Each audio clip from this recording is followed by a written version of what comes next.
absolute bet. Made for live betting.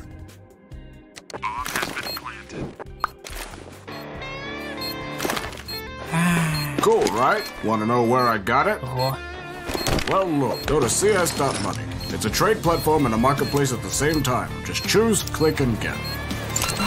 Good luck, bro.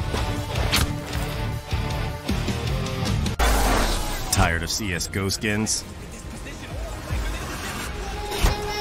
It's time to play for real. Special offer for ROG fans.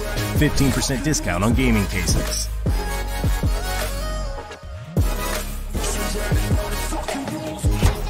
Open now. Don't miss your discount. Click on the banner below.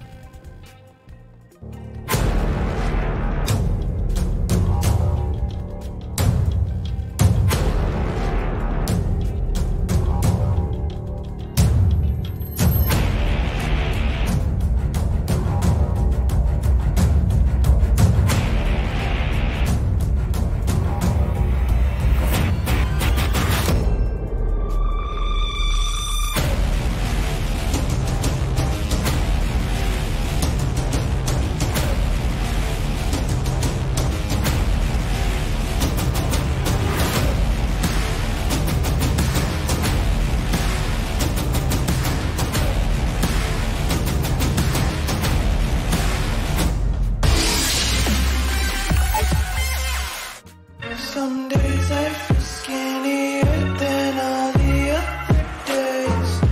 Sometimes I can't tell if my body belongs to me.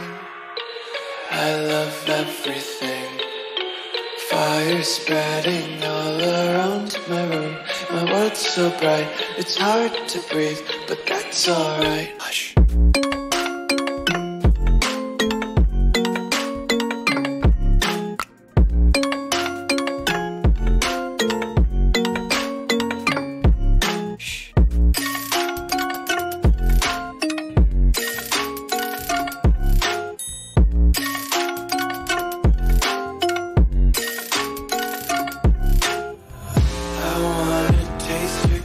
Hold your breath and feel the tension. Devils hide behind redemption. Honesty is a one-way gate to hell. I wanna taste consumption.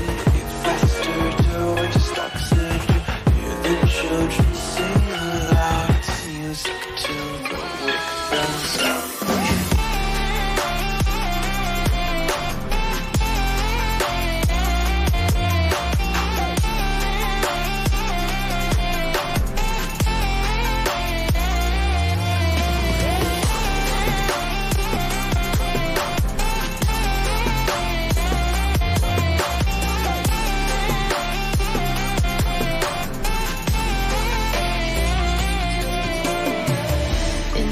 We fight, you take the wrong and you make it right. Like a firefly, you're glowing at night. So don't make it hard, don't let me go. I wanna hold you tight when you're cold. I'm waiting for your love, you just keep me hanging on.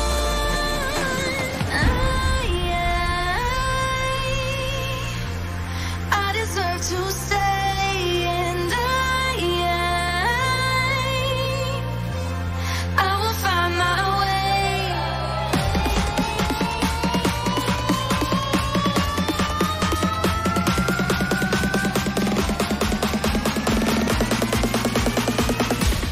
I will find my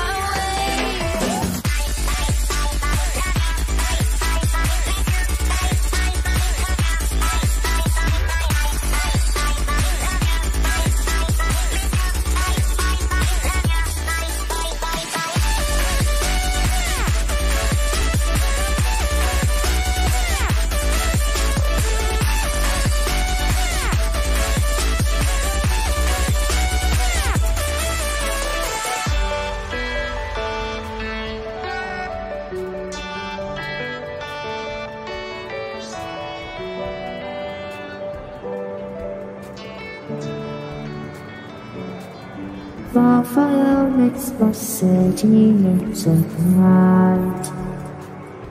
Close your eyes and just stay tight. We have to go. Stay with me while we leave. Don't worry, just believe me. This journey will relieve us. Stay with me while we leave. Stay with me while we leave. Don't worry, just believe me. This journey will relieve.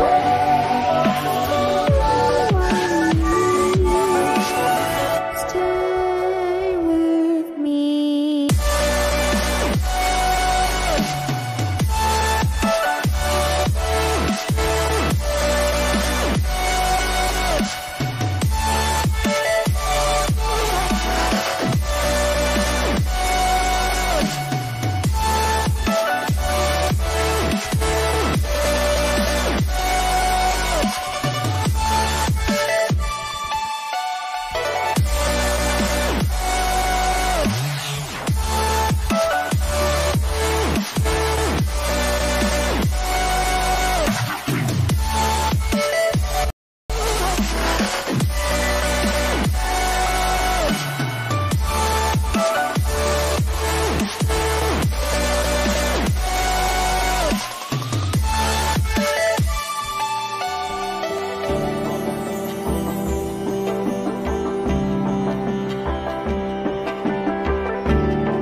Till you find your way back home.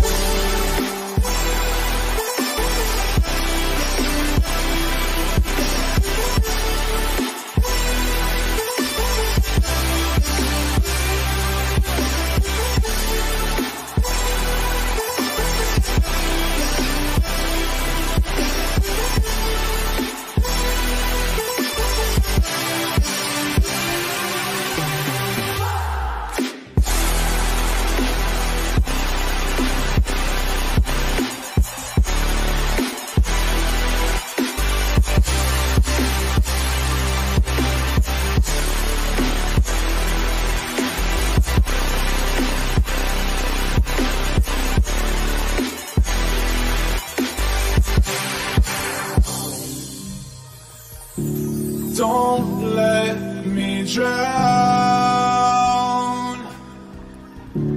Don't let me drown. Don't let me drown.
so fast, all tied up like a captive. I'm on to you, used to pay to my love life, standing on rainbows, playing it cool. I don't talk this in ages, and I know my patience, so won't you please stay up in line? You're making me stronger, making me stronger. Stay up in line, you're making me stronger, making me stronger. You need stronger.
Cause I'm done cleaning up your mess. Found myself in my regrets. I've become a little stronger now. A little stronger now. A little stronger now. A little stronger now. A little stronger now. You cashed in on my promises. You know I'm too generous. Now I've learned to never help you out. Cause I'm done cleaning up your mess.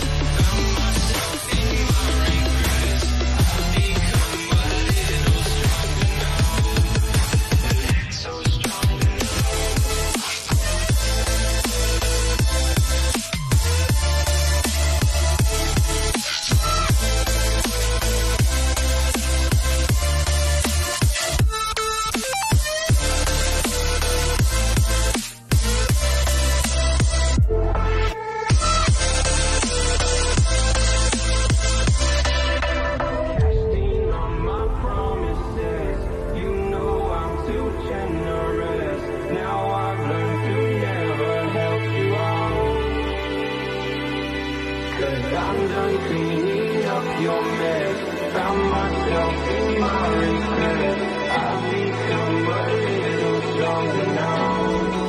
little stronger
I get up. Time is barely on our side. I don't wanna waste what's left. The storms we chase are leading us, and love is all we'll ever trust. Yeah, no, I don't wanna waste what's left. And on we'll go, through the wastelands, through the highways, till my shadow turns to sun rays. And on we'll go, through the wastelands, through the highways, and on we'll go.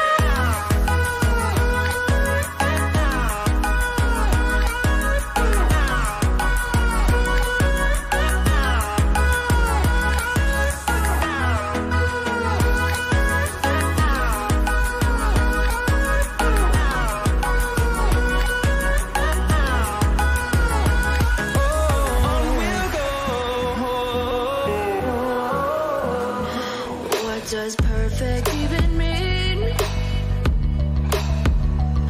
Is there even such a thing?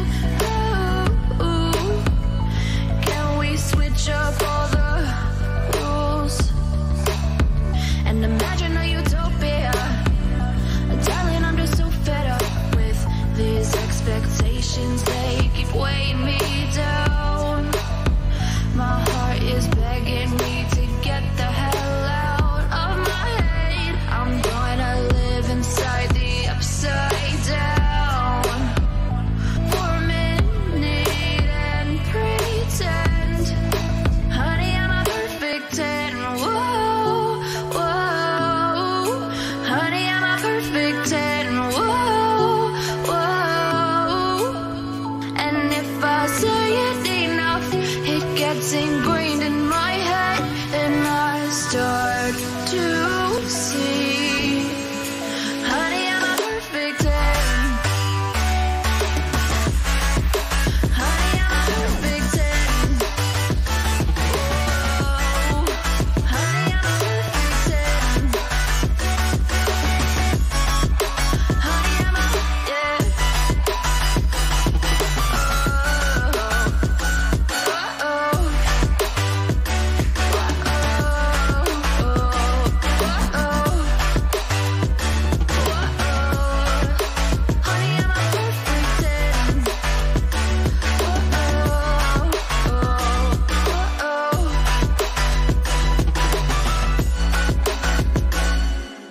I'm on my own, broken and alone. I feel the rain crashing down all around this empty town. I'm searching for the lost and found, but you don't care, you're unaware. Keep moving like the scars aren't even there.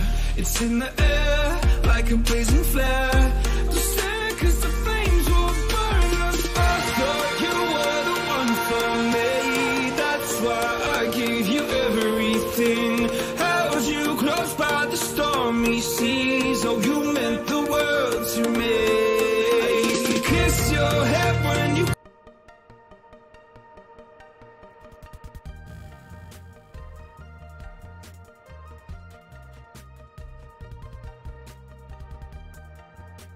cried for me. Hold your hand while the pain was over. Keep you warm by the roaring sea. You meant the world to me.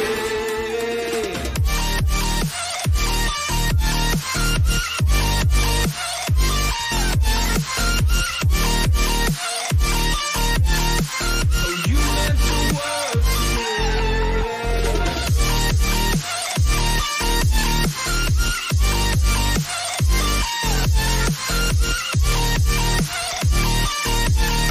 Oh, you meant the world to me. My darling dear, you're never here. When I'm in pain, you hide and disappear. Like shadows in the atmosphere, charting the stratosphere. Yeah. I prayed for you and kept you near, in hopes you'd chase away my fears. I'm on my own, you made it so, and now I'm chasing nightmares. I used to run with you through the great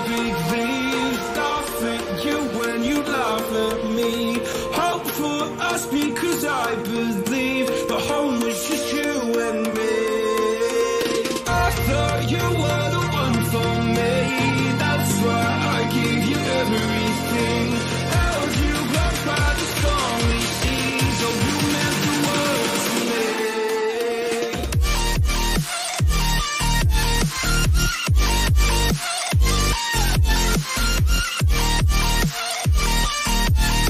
Oh, you meant the world to me.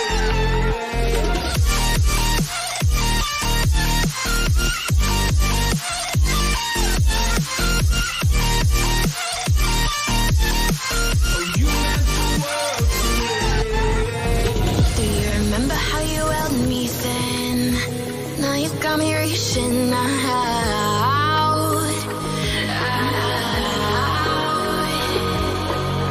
And do you see you got me falling in more times than I can get out.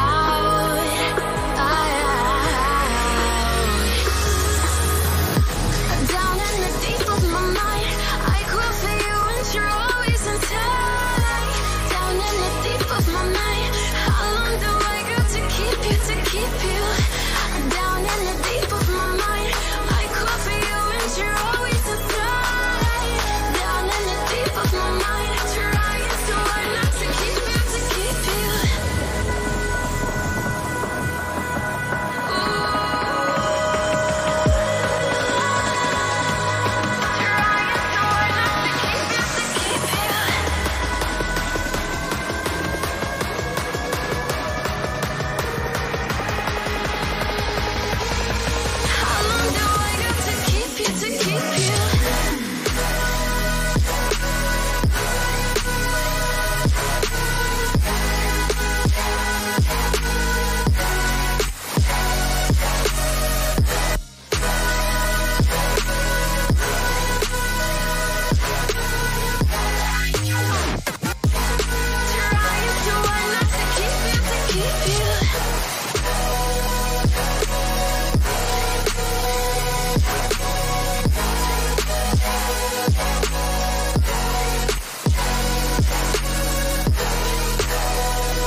you make me wanna talk back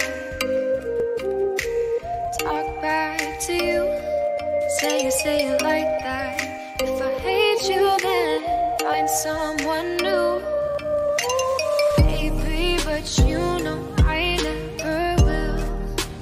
No, so I choke you down just like a pill.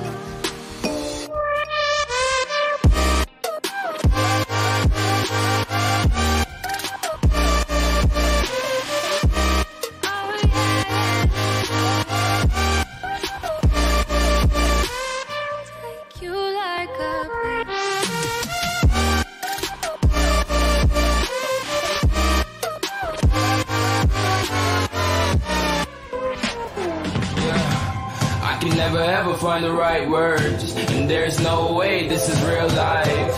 There's no telling you're the right girl, so I can only say that it feels right. It feels right, it feels right. Yeah, I can only say that it feels right. It feels right, it feels right. Yeah, I can only say that it feels right.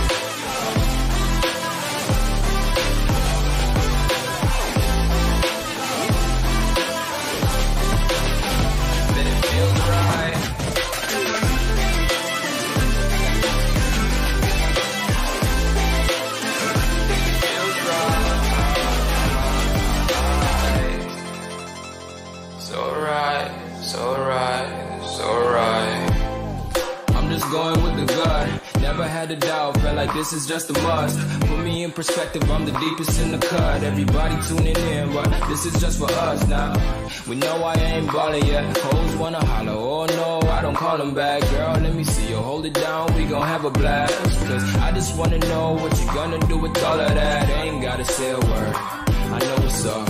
You can have it all, watch me rip it off. I'll admit it, you got me feeling hella love. Even when it's going down, know that we gon' live it up. Young shot caller, always been a baller. Know that you the one, I can feel it in my heart. Yeah, I won't stop charging, we go and come harder. I can see you and I, way beyond the stars, girl. I can never ever find the right words, and there's no way this is real life. There's no telling you're the right girl, so I can only say that it feels right. It feels right, it feels right, it feels right.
Just listening, we're existing.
diamond from gold.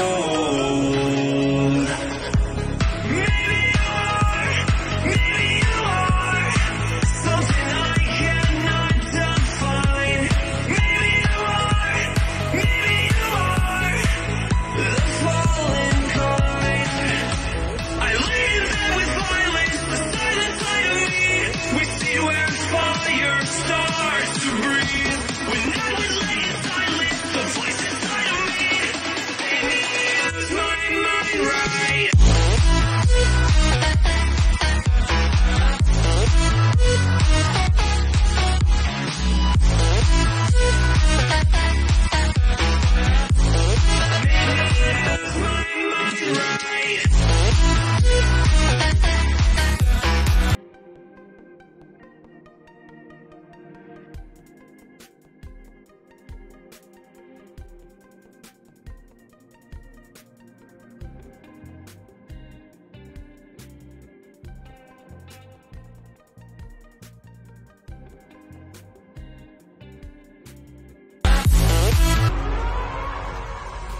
Burn it down. I killed it, it's murder. I killed it, it's murder. I killed it, it's murder. I killed it, it's murder. I killed it, it's murder. Go crazy, berserker. I killed it, it's murder. Go crazy, berserker. I killed it, it's murder. Go crazy, berserker. I killed it, it's murder. Go crazy, berserker.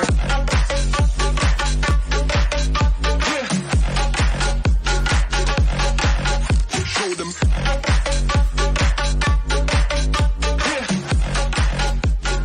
Change the station with a new shit.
look so weak.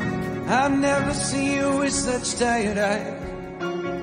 And everything we said we'd be, we just traded for a suit coat and a tie.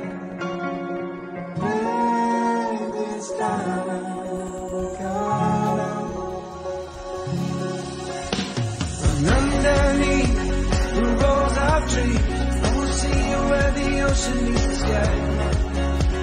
Under your toes, fire grows. You are ready for a different kind of life. Silent for the wind is cold. You must return to the wild. Silent for the wind is cold. You must return to the wild.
Like the sunshine brings the light. Fill me out with a flame. I will let you in this game. Get me out when I'm down. 'Cause with you I'm safe and sound. I'm safe and sound. I'm safe and sound. I'm safe and sound. I'm safe and sound. I'm safe and sound. I'm safe and sound. I'm safe and sound.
Walking alone, the streets are empty. The only thing I can see is my own silhouette. I'm getting stronger, step by step. The clock is ticking, but there's no time for reasons. I've been flying from town to town, from London to Taiwan. I've been all around the globe trying to protect your soul. We are heroes tonight. We will fly above the sky. We are heroes tonight. Yeah. We are heroes tonight.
to town, from London to Taiwan.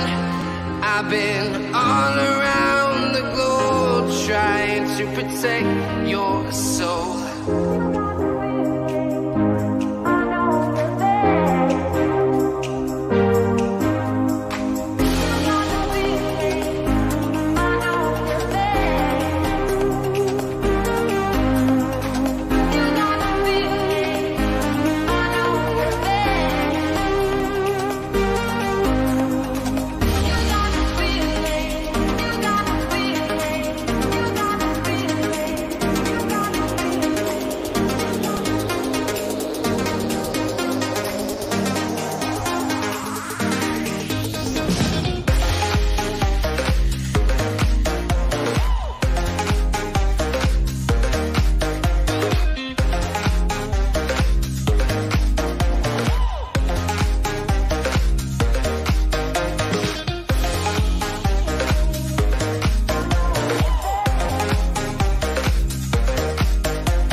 When you want to get off the darkest ground,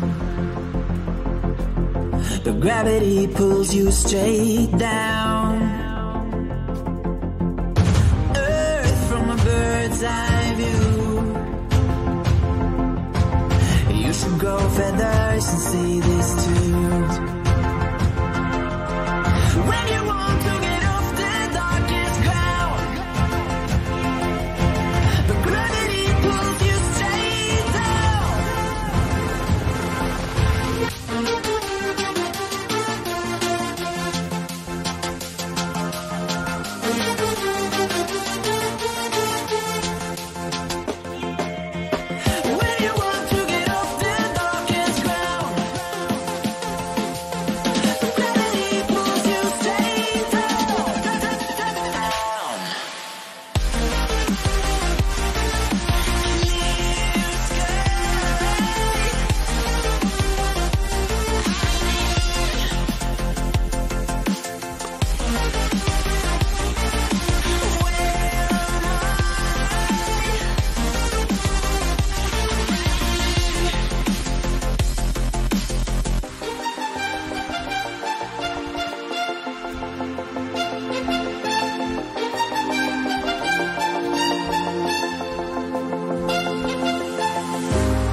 to change. Familiar was the sound of your voice as I continue to walk on by. It has been a year and now I'm living on the line. It has been a year and now I'm thinking what's mine, that I'm better off right here without you.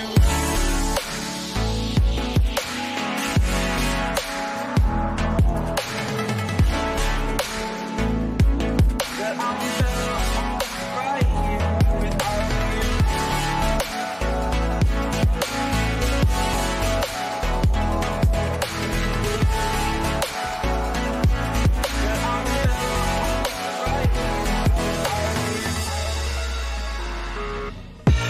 I live inside my own world of make-believe. Kids screaming in the cradles, profanities. I see the world through ice covered in ink and bleach. Cross out the ones who heard my cries and watched me weep. I love everything. Fire spreading all around my room. My world's so bright, it's hard to breathe, but that's alright. Hush.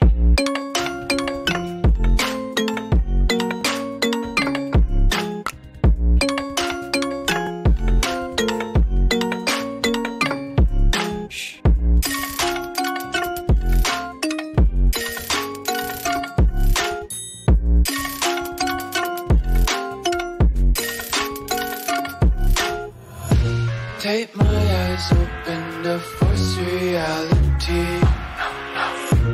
Why can't you just let me eat my weight in glee? I live inside my own world of make-believe. Kids screaming in their cradles, profanities. Some days I feel skinnier than all the other days. Sometimes I can't tell if my body belongs to me. I love everything. Fire spreading all around my room. My world's so bright, it's hard to breathe, but that's alright. Hush.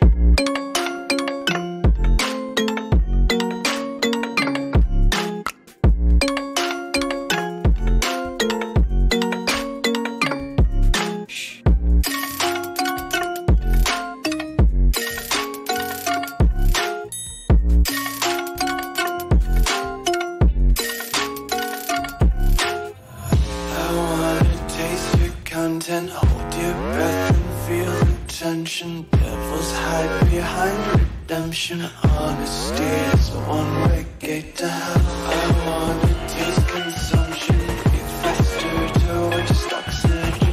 Hear the children sing aloud. It's music to the wicked sound.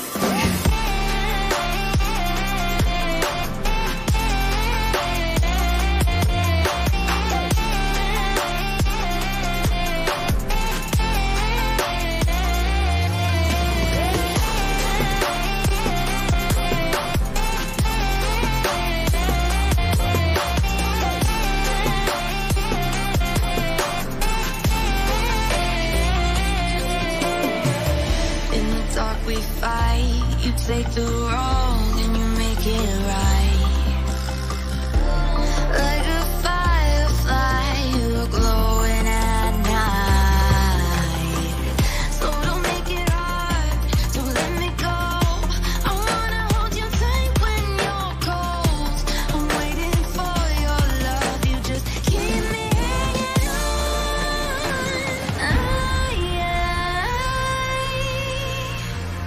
I deserve to stay, and I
far fire makes the city look so bright. Close your eyes and just stay tight. We have to go.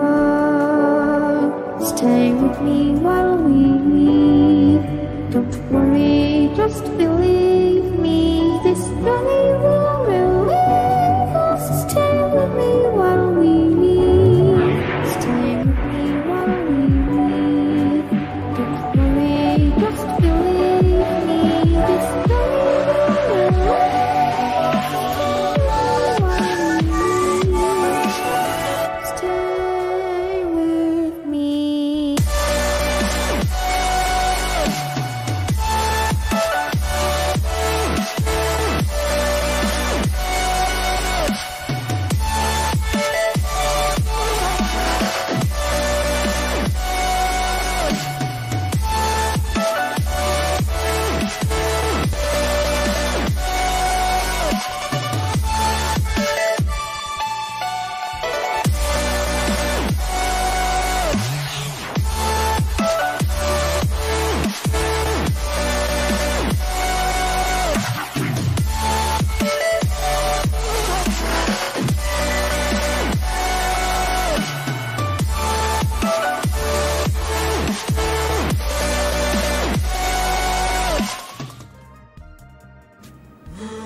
You're not weak. Your mind is always racing. It never rests. The thoughts weigh heavy as you plan your next move. You're a maverick, not afraid to walk alone, but you know when to step in and join. Like a rabbit in the headlights, frozen to the bone. Get it up. And when called, you're ready to go where others fear to tread.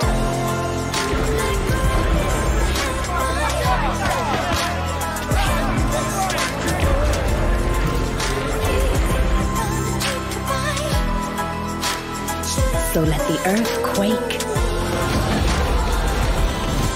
and adversaries tremble as you break through.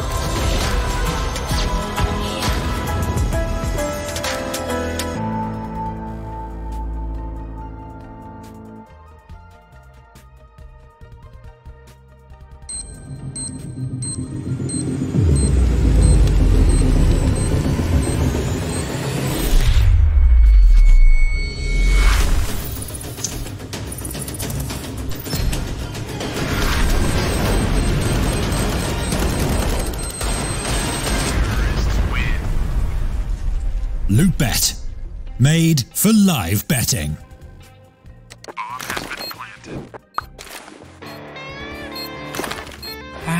Cool, right? Want to know where I got it? Well, look, go to cs.money. It's a trade platform and a marketplace at the same time. Just choose, click, and get. Good luck, bro. Tired of CSGO skins? It's time to play for real. Special offer for ROG fans. 15% discount on gaming cases.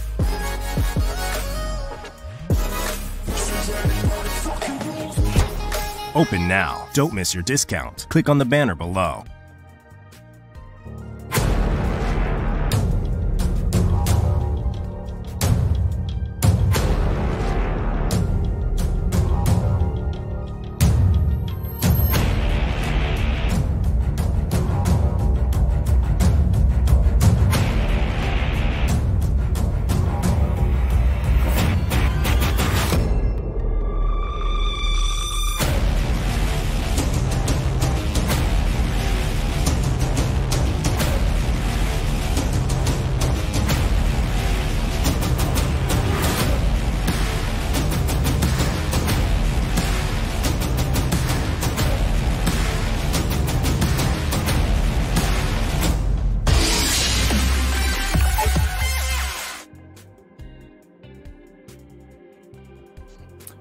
Welcome back, everyone. I am Dean, and this is, of course, Sir Danny, who's going to be joining me to bring you through the action in the second quarterfinal of the day.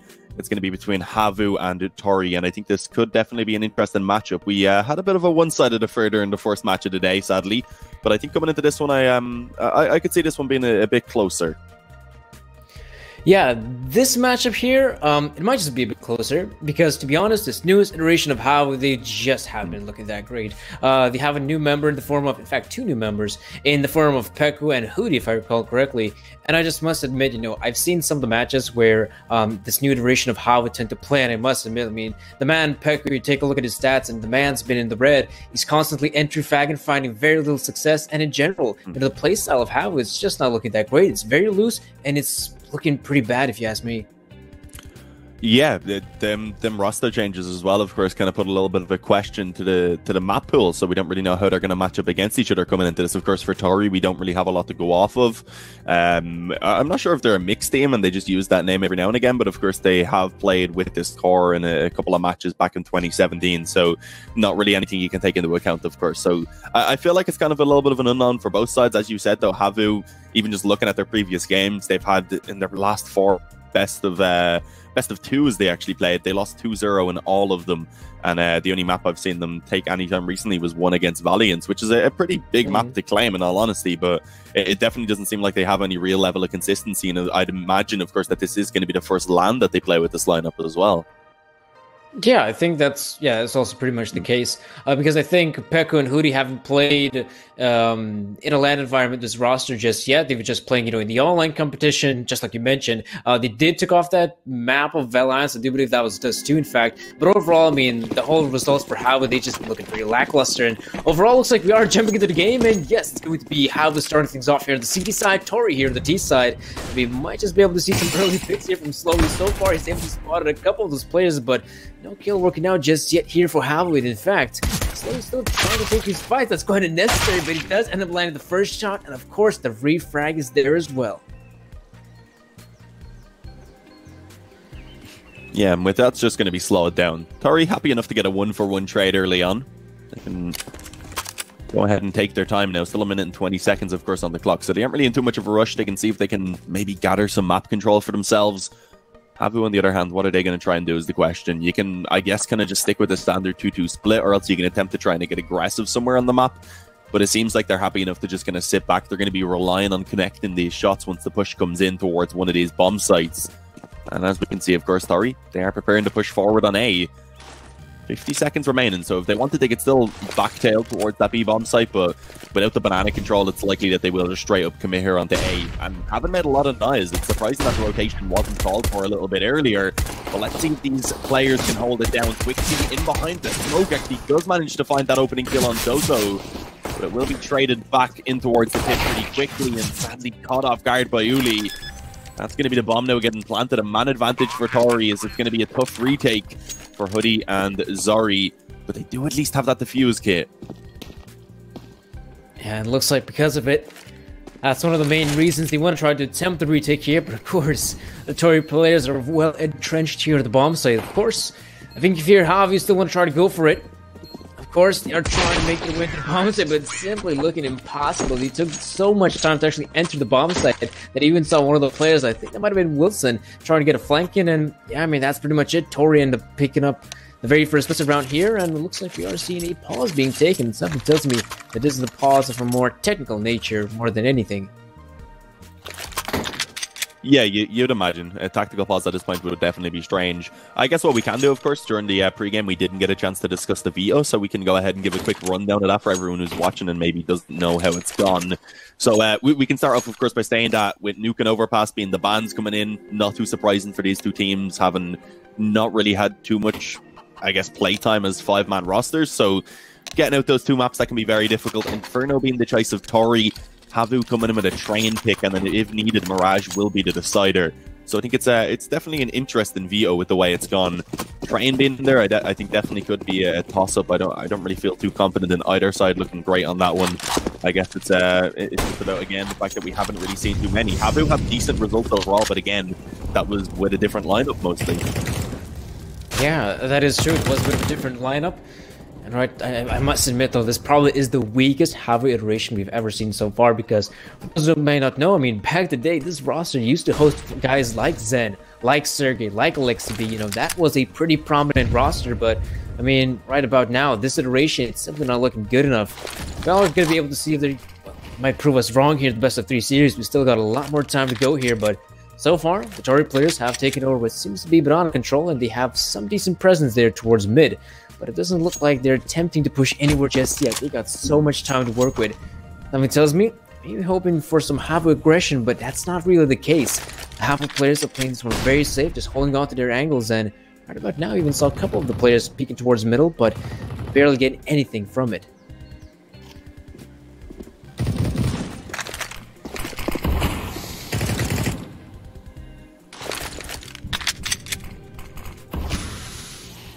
Yeah, that damage early on to Zori, not really worthwhile. Hoodie looking tempted to try and peek mid here. This could be dangerous as that smoke begins to fade. You can see, of course, the distance being closed in by, I believe, that is Piatola. But most of the presence for that T side over towards B. So he's really looking to try and, I guess, cut off rotations.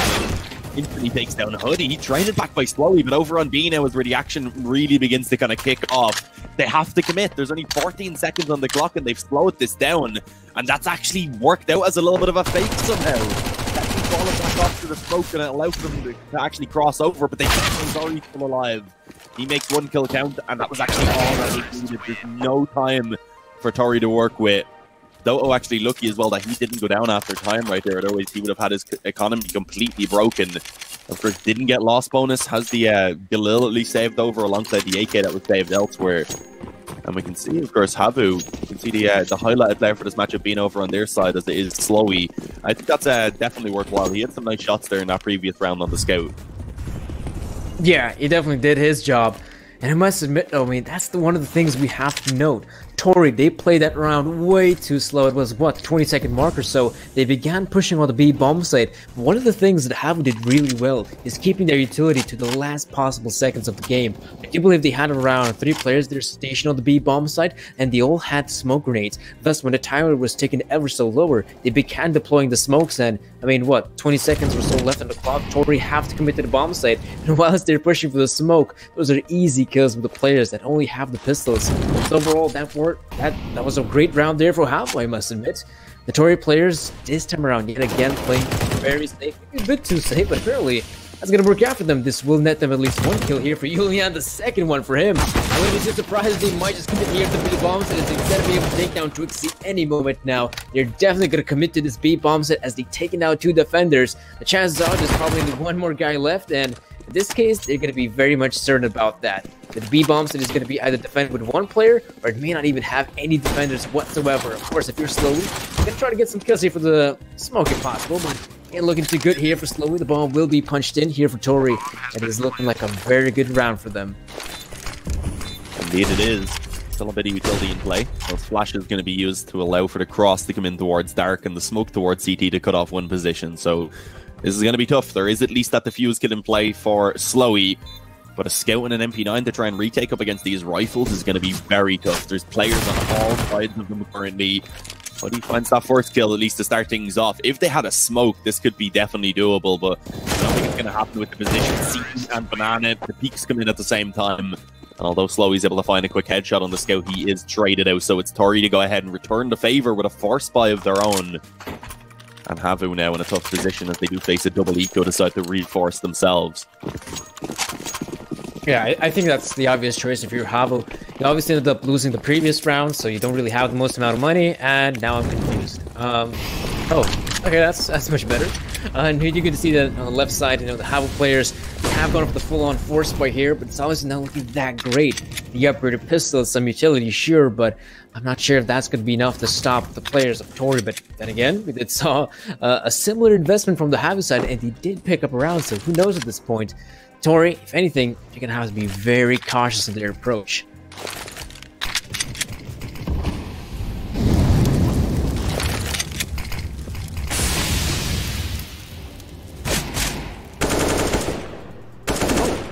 Not bad, though.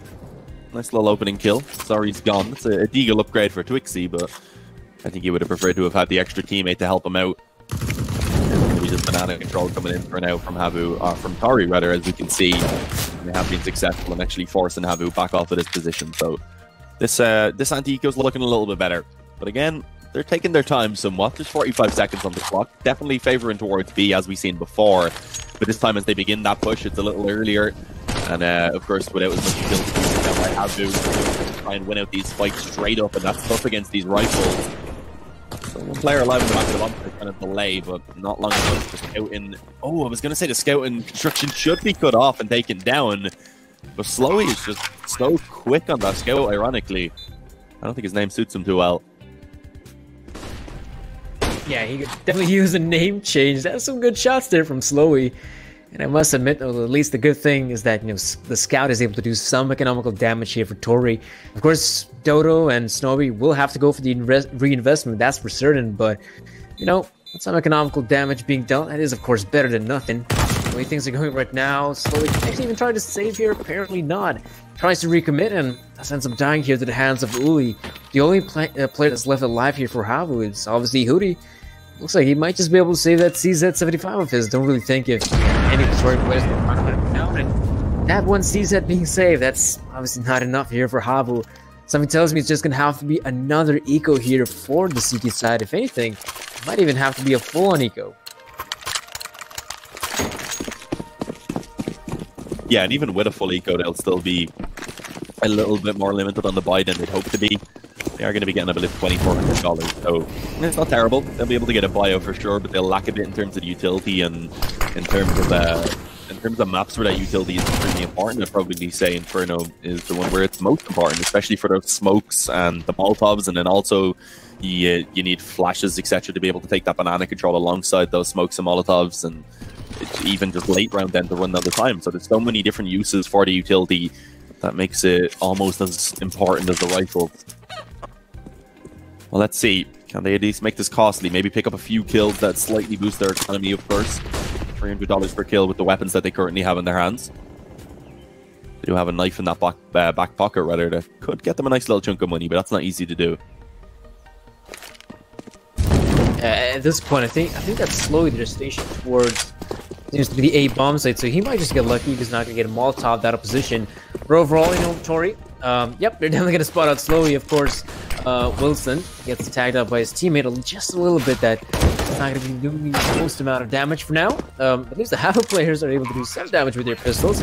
I don't think they're going to be able to get anything out of this one. In fact, you can see that the Tori players have got some really good positions here, stationed on the A-bomb site. So the player seems to be in the pit area, so if anything, Havu, at this point, you can just try to hold on to these angles. You might just get lucky, netted with a pistol kill or something like that, and you might just retrieve a rifle. But of course, at around the 20 or so second mark, something tells me the Tori players are gonna have to fight their way out of this area.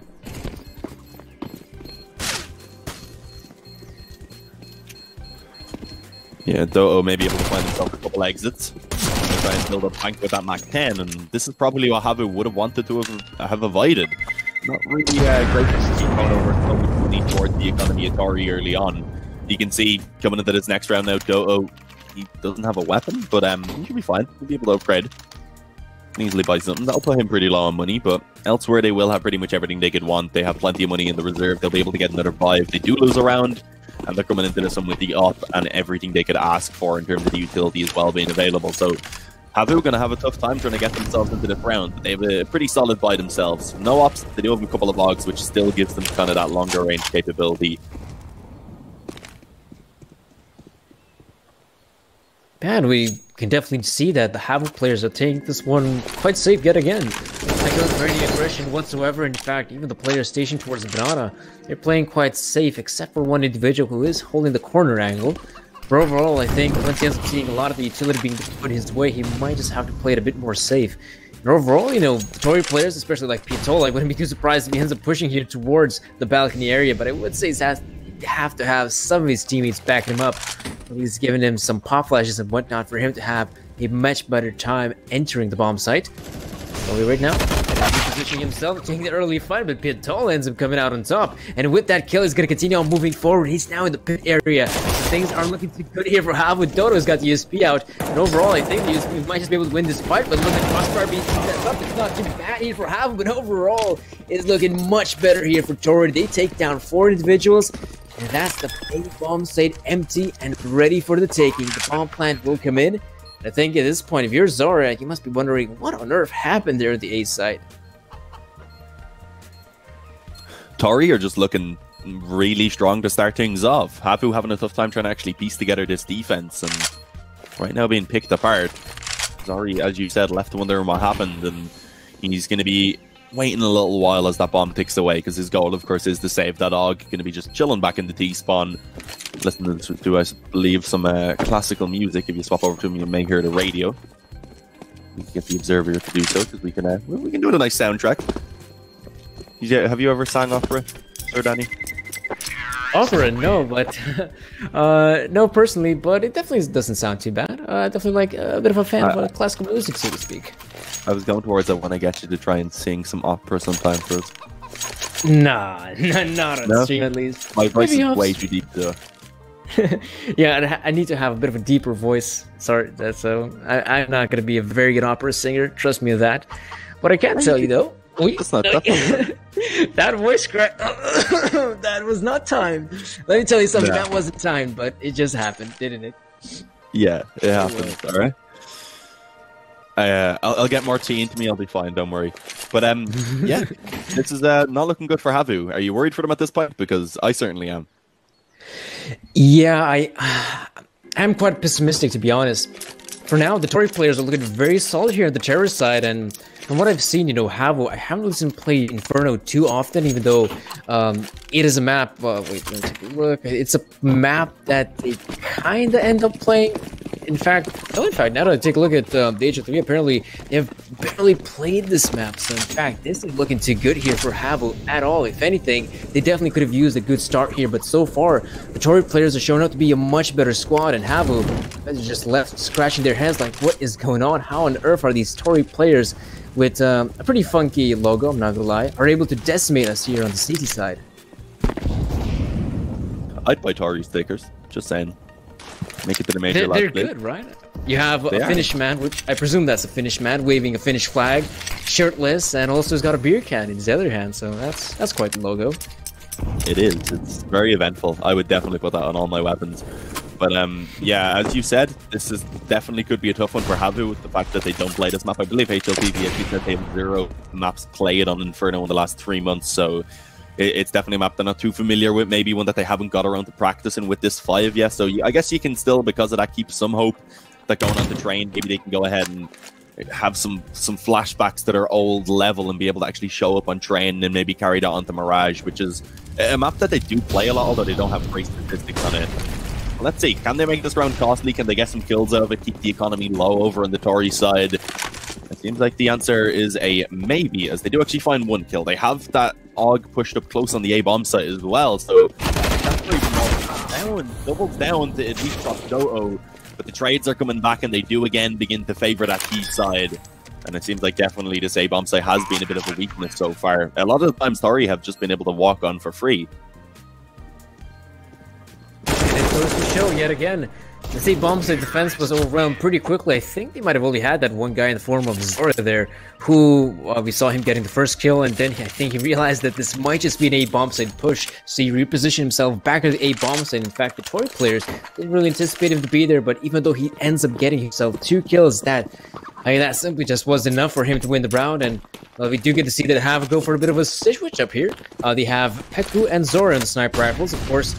Zora is going to try to get an early damage being dealt there by the HV grenades. That's some great stuff here for Havu, but will that be enough for them to win the round? Yeah, that is the question. Already a good bit of presence shown towards B. A little bit of a fake, I suppose. They were baiting out the utility, not really faking out that they were committing, but more so just trying to actually force out the utility. I feel like at this point, Havu would know that they're probably not straight up committing. They didn't really show too much presence. It was only the 1 player kind of shooting at them. But they did, of course, have to throw down the Molotov just to be safe. So that'll run down the utility, make it a little bit easier late round for Tori. As you can see now, a similar play towards middle. taking the map control as well in the process, and Slowy looking tempted to try and peek out. If he goes for a peek, he's going to find a lot of info, and he'll spot that there's no one on mid, which at that point would likely signal that it is going to be that B hit. And the fact is, you would see one of the players actually rotating from the A site, and oh, that was quite lucky there for Twixie to be throwing the Molotov at just the right time. Now with 35 seconds left on the clock, I mean, Tori have to make the push here on one of the bomb sites, but in fact, actually pushing towards the B side as well as the A side, trying to pull off a bit of a ruse here, and in fact, one of the players has to look towards the CT spawn, and now 20 seconds forward, they have to commit. They have the majority of the players, in fact, all the players here, pushing forward on the same bomb site, but they've got a pretty good crossfire set up here, Havu. It's going to be quite difficult here for the Tori players to break this defensive, and overall, it's looking very good for Havu. Not going to end up losing a single player, meaning that their economy is going to be looking at a pretty good place. Look at that. Every single player is able to keep his gun as well as $3,000 in the pocket, and looks like a pause being taken. That's pretty interesting.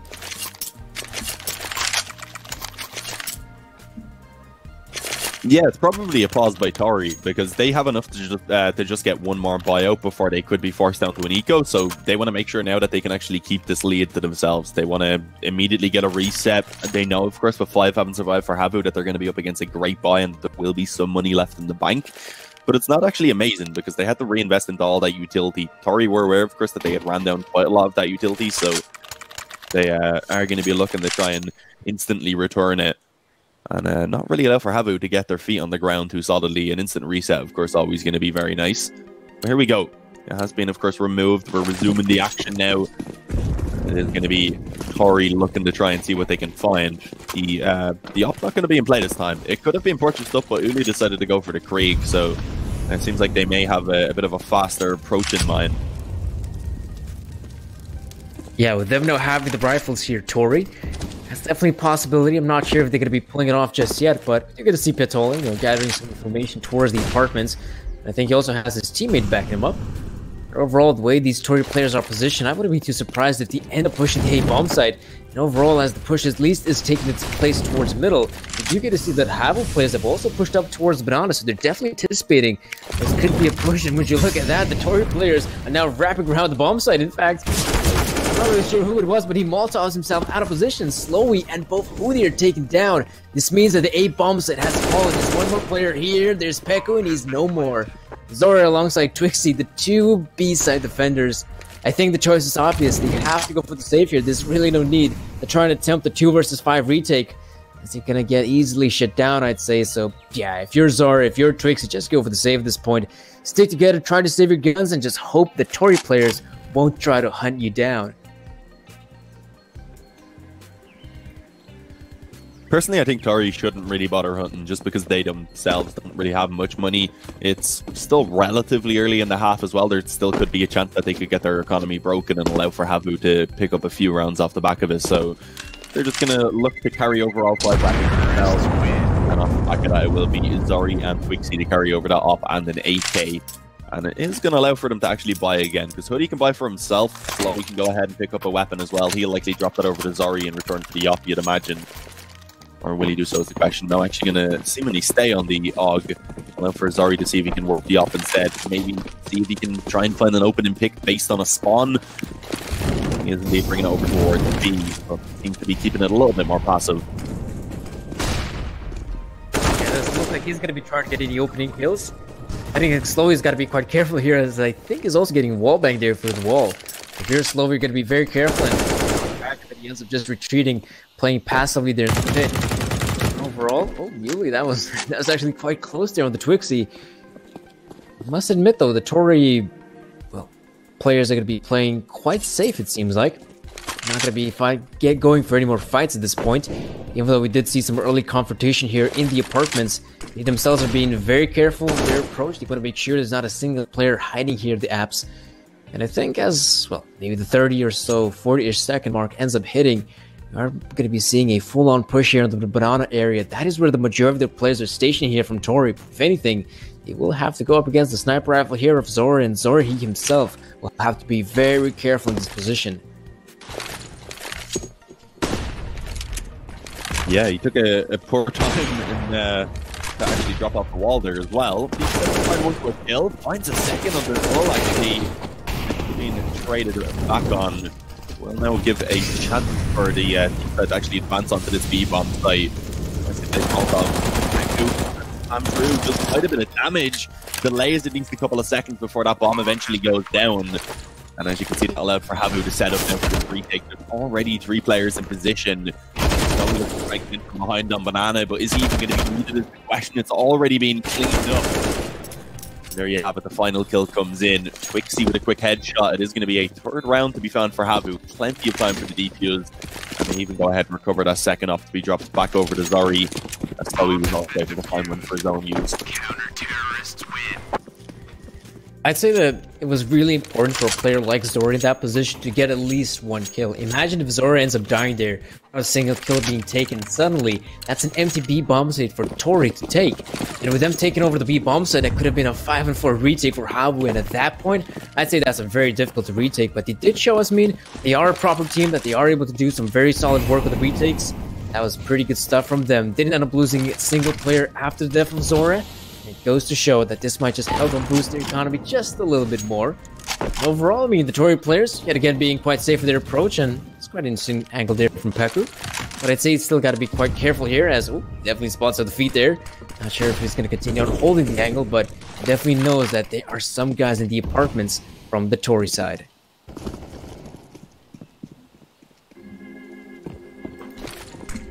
Yeah, and this could be very dangerous for Hoodie right now. Towards long, meaning they're likely to try and beat the squad. They're actually both looking long. That's what makes sense. We know the focus towards there. That must be a massive miscommunication. That nade is going to likely finish it off. But he actually gets a second with the nade as well alongside the dink. That timing was perfect. And it's all on to Piatola now. Hoodie eventually falls, but he done more than enough work.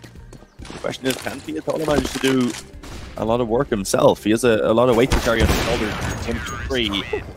And he wasn't able to get it done. That was a quick shot from Pecker right there. Could have been dangerous if he went down, but he managed to stabilize, and that is a 4th round now for Habu. So finally a position where actually the economy of Tori is likely going to force them down to 1 eco. They can still get pistols, they can still get a bit of utility, as you see.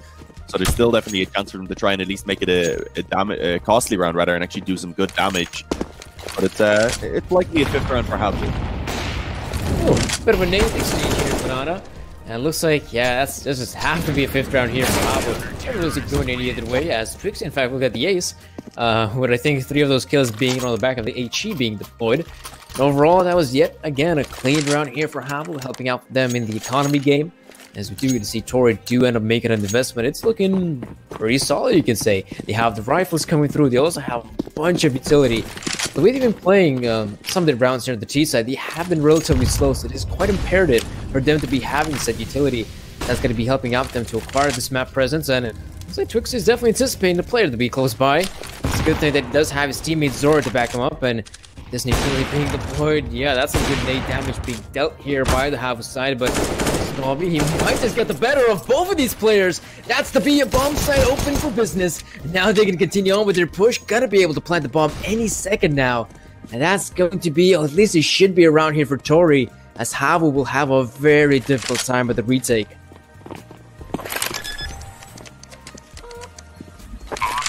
Yeah, that fell apart very quickly right there. Snobby coming in with some massive entries, wins the round pretty much single-handedly. And off the back of that now, Havu, they may want to consider this save to actually come in fairly soon, but it seems like they do still want to go for it. They have a decent amount of money in the reserve. I suppose it's coming towards the latter end of the half. But at this point, I think time-wise, it's just not feasible for them to even bother going for it. They can maybe get a couple exits, give themselves the chance to try and break the economy of Tori into this next round and allow for them to likely find themselves a 7th. Will they be able to do so is the question. Exiting through Banana are a couple of players. The flash comes in and sneak alongside it. Oh, there we go. The bomb takes one down, I believe. I was actually Hoodie to get a kill pretty quickly. And also actually one went down over on the Tori side. So yeah, they ended up actually taking 2 casualties because of that. Yeah, that's definitely not too bad there for Havu. Leaving a bit of a dent here at the economy here for Tori, but we must admit, the first half is coming to a close, so the economy ain't going to be playing that big of an impact here for Havu. If anything, They need to get themselves some rounds at this point. And for them to have 5 rounds to the CT side is definitely not too good. We could definitely do some more work here if they were to acquire at least a couple more, or shall I say the remaining 2. But we do get to see Zora. I'm not sure. Yep, okay, he definitely sees the player there. That will be an early kill here for Tori, as in fact for Havu. So that's still a trade frag coming in. But you're going to see that the Tori players are still very much focused here on this A part of the map. That's where the majority of players are stationed at. And well, there's Hootie getting 1 more kill. So I'm not really sure if the Tori players will now commit to the bomb site. On the back, one player now will go down here on A side. So Uli and Wilson will have themselves a very difficult time, as there are no more winners. There's Hootie with 3 kills, and Havu with a pretty successful A-side defensive. Yeah, and here's why those couple of exits. This is what I meant by those couple of exits being so important, because I said if Havu then managed to actually pick up that round previously, they'd break the economy of Tori off the back of it. So you can see it gives them a good chance for that 7th round. As you were saying, if they can pick up the 2 remaining, then they'd be in a decent position. And those exit kills definitely help them towards that goal, which they're coming ever so close to. But look at that from Piatola. He should change his name to Pistola, because that was a nice shot on the Deagle right there. The AUG going to be recovered, and suddenly a rifle in play for Tori, a man advantage. This is definitely not the start that Havu would have been hoping for into this round. And I feel like that aggression probably wasn't needed. It's weird, isn't it? I mean, the Havu side have got all the advantages in the world in terms of utility, weaponry. There's really no need for an individual like Slowly to be going out there to try to get an early kill. Your team is already in a pretty advantageous position, and right now they've given away a player. And with that being said, Tori, for them it's a 5-4, and that utility being expended here on the A side, I'm not really sure if they're going to be committing just yet. Apparently I might be just wrong, as the players are coming out here from Boiler. Peku ends up landing the first shot. There's obviously a couple more players remaining here for Tori with 50 seconds on the clock. I can't really be for certain if they are going to be committed to this A bomb set, as they do have 1 more player there towards Banana, and it looks like he is shifting slowly but surely on the B bomb set. I think a smoke grenade might be blocking off his vision. He's definitely waiting for his comrades to join him, and then they might just begin making this push happen.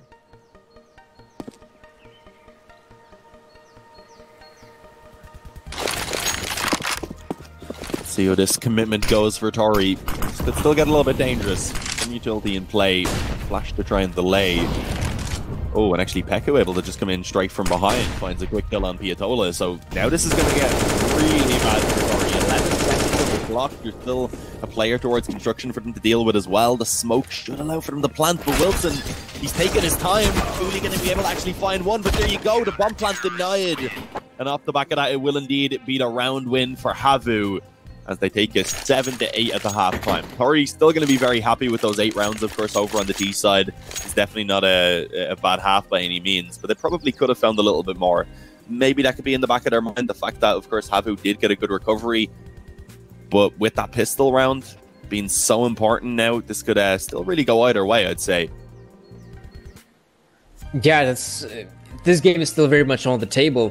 Even though there's been a bit of a momentum shift, you could call it, as the very last rounds of this first half, we do get to see that the Havu players have been able to string some rounds together. And in fact, for them to have 7 rounds on the CD side, I'd say they're going to be quite happy about that, as it could have been much, much worse for them.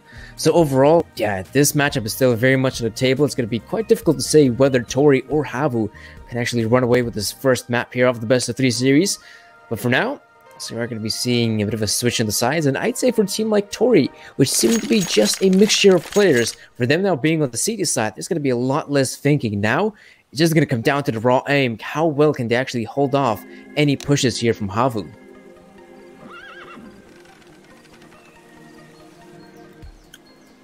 Yeah, it'll be interesting to see.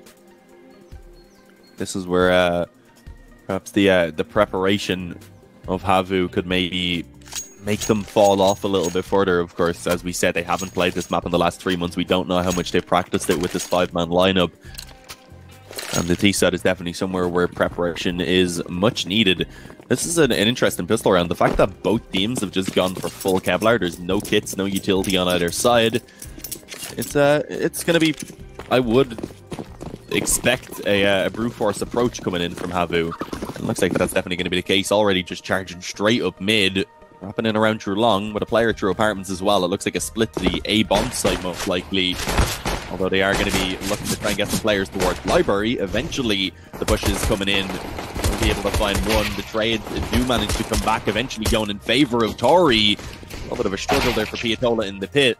And he eventually does fall to Hoodie, allowing for Havu to go ahead and take control of that bomb site in a 3v2. And now it's an afterplant situation. Ooh, not a peek that was needed there from Zari. Very risky up against the USP. Looks like Uli, alongside Wilson, will try to make this push happen. They don't really have too much to work with here, but if they're going to be able to find a kill quick enough, that might just be enough for them to get the retake in. Definitely anticipating a player to be in the pit, but of course, Hootie, you find the timing here. So far, so good. Oh, Hootie gotta land those shots. And right now, they have to focus on Fixer, but they do take him down. The bomb's actually planted in the position where Hootie can still make this one work, but of course, no one's really sticking to the defuse. And now there's very little time to work at Ken Wilson and apparently not. That will be around here for Havu, but you have to admit, you know, that retake was looking quite scary at one point. That's the problem with not getting a kit, though. If they had a defuse kit right there after picking up that first kill, they pretty much just could have just straight up stuck the bomb, left one player covering, and they probably would have won the retake. So, a little bit strange that they didn't decide to just pull out one defuse kit. Even if you don't want to go for the utility, it's still like it's still worthwhile to just put one player without Kevlar, kind of keep him in the back lines, and then hope that aim punch won't be too big of a deal. But yeah, it's going to be the force buy actually coming in from Tori. Also surprising, a lot of time on Inferno, you see teams just straight up take the eco so that they can get the stronger buyout. But I guess the other approach is, if you actually do go for the force buy here and you win it, of course you're in a great position. And even if you lose it, then sure you have to take another eco, but coming into that gun round, you do have a lot more utility and you can likely take out the offense you want. And these exchanges are, I'd say, kind of working out here for Havu. But Wilson, yep, you definitely see Zor in that position, but where Zor has his teammate Hoodie backing him up, so it looks like it might just be going back in the favor in Havu as the pendulum ends up swinging. It's all alongside Dodo, or shall I say Dodo at this point. He's got himself a position. He might just be able to land a kill on Zor as Man's quite low in HP. But overall, Havu, they're definitely going to be punching in numbers, getting that bomb down. And everything, yep, and really don't think that Petola can accomplish anything at this point. He does have a really good well, the boost is quite nice, but obviously that's not going to be enough for him to win this round. He's already going around the apartments, hoping to stay here. Without any confrontation, he's going to be quite passive in his position.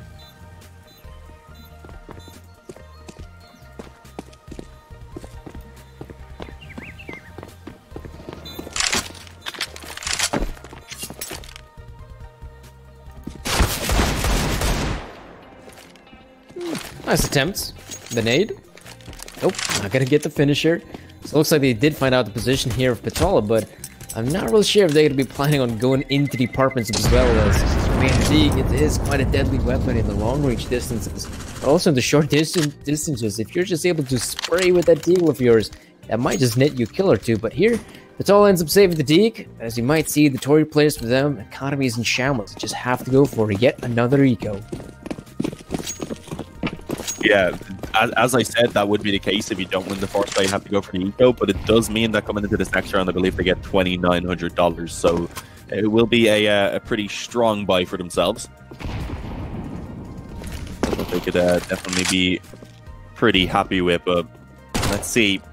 Going to be right now just a bit of pressure towards B from the Havu side. Of course, they know they're up against this weaker investment. They can let those kind of, the Mac 10s, the SMGs just lead the way. And see if they can scout out and try and actually just feel out the defense. See if there's maybe a stack coming in somewhere. I can see that is the case over towards Long. They've actually left Piatola to solo B because he was the one to save over Kevlar with a deagle.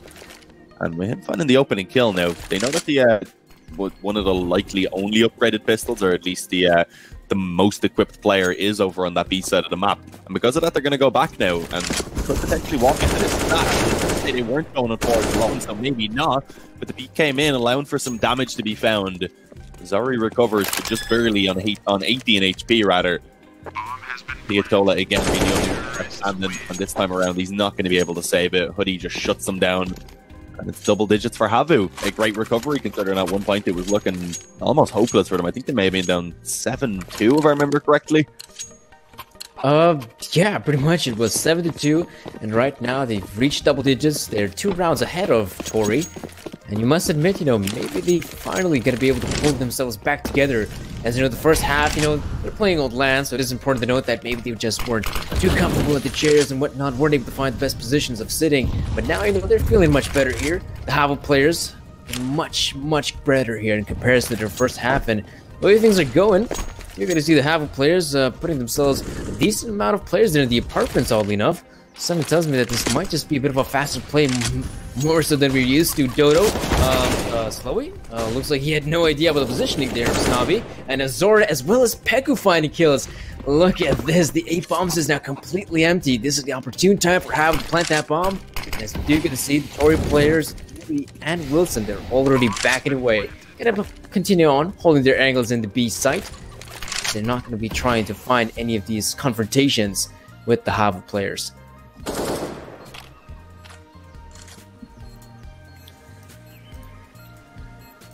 Yeah, just going to be looking to try and save. They are, I believe, working with full loss bonus now coming into this next round, so could potentially buy up. I guess they could drop over a couple of rifles. It'd be still one player likely left on a weaker weapon, but it definitely would be an opportunity for them if they do want to consider it. Let's see, because right now Havu are tempted to try and move them down. They could drop even one of these weapons early in the next round, so pretty important for both to be carried over. As you can see, they will indeed be allowed to do so, rather. So let's see what they go for. If they wanted, they could just get pistols and Kevlar, and it seems like that's a bit more likely at this point, considering Uli had bought up some utility. Wilson does drop over an AUG, but on the other hand, Uli didn't bother to drop over a rifle when he could have done so. So that was strange. Instead, Doto buys up a FAMAS, Yatola buys up an MP9, and they could have likely had that FAMAS alongside an M4 and 3 AUGs, or even just the 4 AUGs. Yeah, that is some interesting, let's call it that, some interesting decision making here from Tori. Right about now, we might even see some early engagements here in the Donut area. Hoodie, fully blinded, is definitely anticipating one of the players to be there at the very least. But of course, with all those smoke being deployed, the vision has been obscured for Hoodie, and he does end up playing it quite safe, which I do respect that. Wilson almost finding the kill there on Peku. And also, instantaneous bogged down as well. We do get to see Peku picking up the AWP and Hoodie with the first kill. Right now, Uli still on the angle. Now his position has been compromised. So if anything, Havu players should be able to overwhelm him. They finally do so. But still a 3-on-3, and with those 2 kills for Uli, something tells me things gonna slow down quite a bit here for Havu. Yeah, but then again, there's not really a lot of time for them to actually slow this down massively. 40 seconds on the clock, they're not grouped up, so they do have to come to a decision about where they want to take this, and it seems like A is going to be the target. Doto actually going to catch Slowy, trying to creep around long, so pretty much alone. Twixie eventually tries to follow it up here in the footsteps, wanted to try and pounce on the opportunity, but a little bit too quick there for Doto. Or rather, Doto being a little bit too quick on the mouse. And there's Snobby to find the final kill on towards Zori, so in the end, Tori do manage to shut it down, finally get themselves around on that CT side. But of course, Havu had built up a pretty decent economy for themselves, so they're going to be able to rebuy into this one easily. They still have some money left over, but it wouldn't really allow for a full buy. They'd have 1 or 2 players looking at an eco, so we may see them buy up if they lose this one. For Havu, they definitely have a chance here to try and immediately break the economy of Tori and stop them from being able to get really anything done on the CT side, and really just do what Tori done to them. Yeah, Havu definitely going to try to do so. It is a bit of a shame, because the previous round, I'd call it a bit upsetting how it turned out to be. Of course, Snobbeard now, he doesn't end up landing the first kill, and most importantly, he finds the kill and ends up backing away. He'll be playing this one quite safe. He doesn't want to be giving any more advantages here for Havu, but of course, Twixie, by his lonesome, can't find the kill on Dota. He sure sees him. And right now, Twixie, he could actually put a spanner in the works here. He's making his way towards CT spawn, and thing is though, Tori, they have only 2 members here on the B side, so Twixie going for a bit of a wraparound, not able to see a single player just yet, but right now as the push ends up taking place, there's Twixie with the kill. There's only 1 more guy left right behind the site. There's Peku with his. This does mean that Havu will be able to plant the bomb. Tori, it's simply not looking too good for them. I think if you're Piazzol, if you're Snobby, you still got yourself some money in the bank account. Why not keep it? Why not also keep your weapons you have here? And something tells me if you're Tori, I guess it wouldn't be that bad of an idea to maybe try to go for the force fight here. Yeah, if they save both weapons, I would definitely agree that the force buy should come in. The fact that they have a couple players looking at a double eco, they have 2 AKs that they can carry over, and that they can over an M4. Piatola could drop off a mass. They already have some utility in their bank, in the reserve as well for themselves. So they could get out a pretty solid buy overall. Problem is right now, Havu are really beginning to run away with this lead. They've taken solid controls side. And this is a little bit surprising for me, because as we said, it's not a map we've seen them play a lot. But then again, they haven't been playing it super strategically. They've been running the defaults, and they've just been working out for them. And there we go. There's that force spotting you wanted to see, Danny. I presume Danny's your actual name, or have you gone with Store Danny as a nickname without Danny being your name? Ooh, I could have easily gone with my Lithuanian name, but that's going to be a bit too difficult for people to pronounce. So. You want to hear it? All right. Yeah. The name's Danis. Danis? Yes. Not bad. That's not bad. Say it again. All right. It's Danis. Yeah, I heard the exact same thing, so I'm going to stick with Danis. The thing is, yeah, but is it the Lithuanian equivalent to them? It kind of is. I think the names like Dennis, Danny, and Danis, they're all kind of related more or less. So I decided to go with the, I guess you could say, the English equivalent. So it is much more easier to pronounce, because if you were to see my name on a piece of paper or whatever, you'd be thinking, now how on earth do I say that? And if you were to say it by the English pronunciation, I think you'd say it something like Danes. So that's just uncharted territory. Let's not even go there. It's very hard to pronounce it. You know what else is hard right now? This game for Tori, but maybe not this round.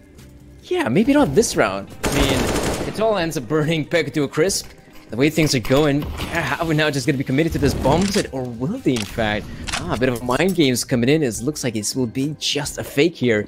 At the majority of the Havu players, they're stationed here towards Banal. Looks like the push will be taking place. Smoke down towards CT. But there's Twixie here. I'm just thinking, what will Twixie try to do? Will he actually wait for his teammates, or will he just be the linchpin at this point? Hoodie's the first one to find the kill, so it doesn't really matter what Twixie ends up doing at this point, because it's still looking like such a solid round here for the likes of Havu.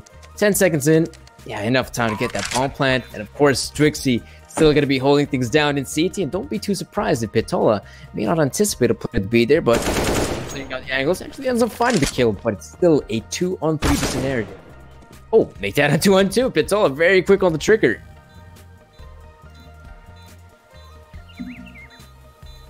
Very quick indeed. Slowy has a really good position though, so he should be able to cut off that rotation through CT.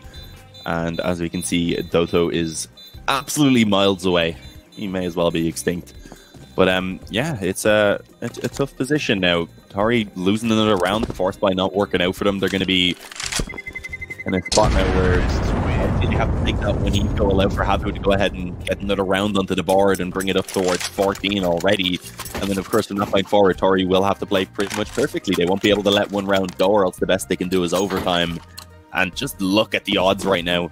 1.02 to 10. It definitely seems like people are favoring Havu heavily in this matchup right now. It does almost seem like unrealistic odds, but I don't think Lupet would be wrong. I trust them. Yeah, they seem to be trustworthy source. I'm no betting man, but if I were to place one of my currency, I should be able to get two, so that does sound like a pretty good offer. The thing is, though, I'm not really sure if Tori's going to be able to pull this one off, as, I mean, this round is pretty obvious how it's going to go. It should be, right? Okay, it should be going in favor of Havu. There's only pistols galore here for Tori. They only have that 1AK-47 in the form of Dodo, but I do believe he's stationed maybe somewhere, I'm not really sure where Dodo is stationed at. I do believe he might just be somewhere on the A side. But as we do get to see, yeah, there's your man Pistola getting a kill. There's Uli taken down. And right now, it's looking like, again, a very solid round for Havu.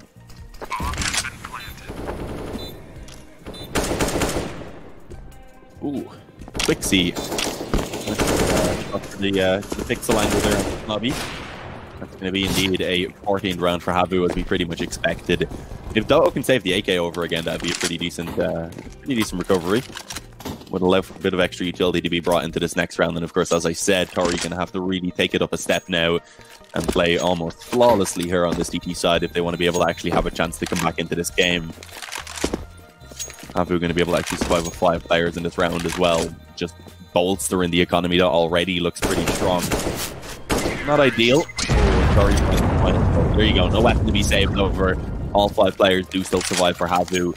and they needed 1 more to confirm the overtime and 2 to take the victory here on what is the map choice of Tori, rather. So the fact that they had such a good start and begin to kind of fall off here on their own map choice is definitely worrying for me.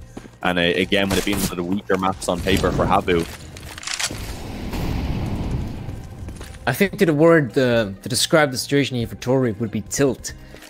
Obviously, if you're Tori, you know that you're the underdogs coming into this matchup. You get yourself a 7-2 rounds lead, and you're hoping, right, guys, we should be pretty much on the brink of winning this map. And you're a bit of far behind there for the Havu players. There's a 5-round difference, as you do get to see the Tori players have lost a lot of their mojo. As I guess that's one way to put it. They're just not looking too good enough. They're snobby going down, and again, the Havu players will just be able to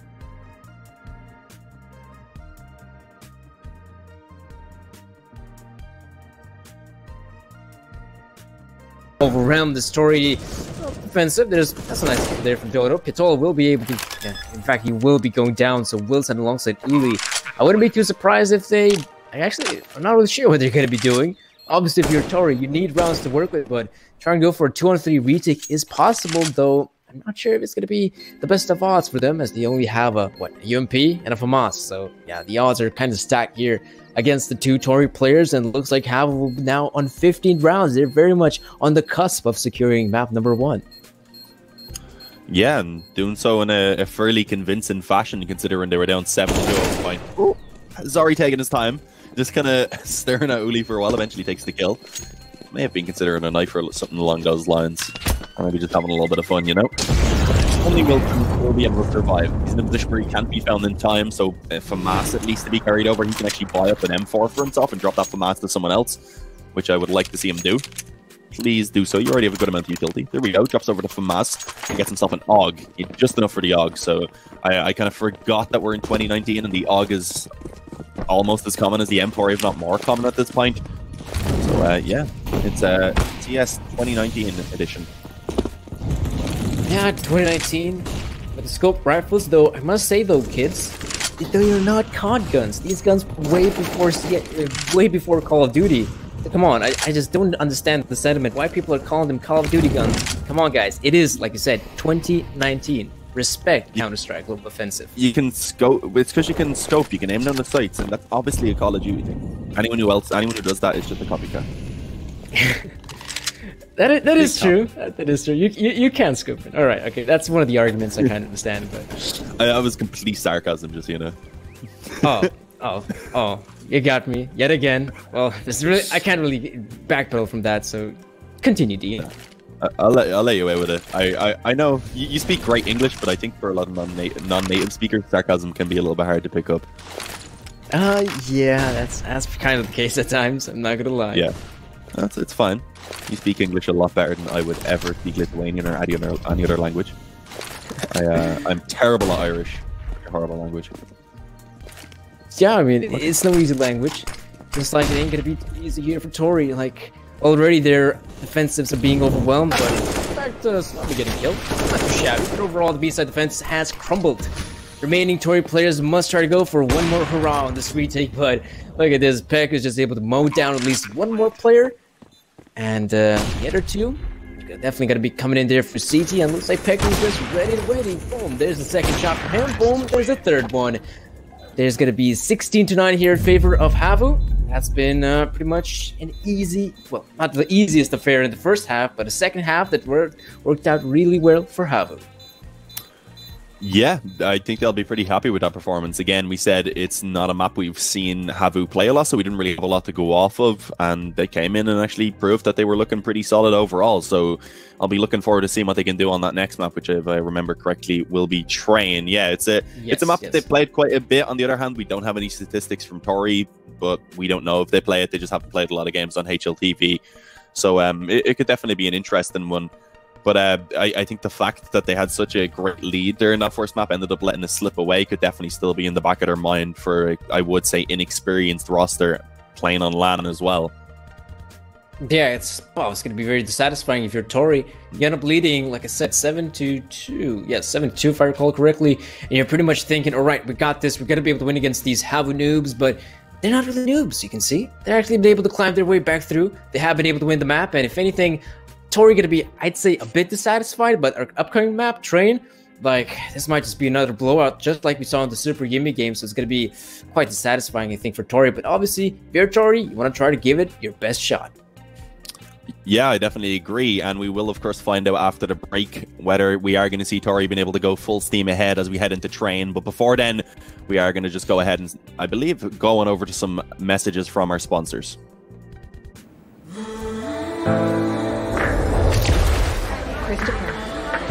Christopher.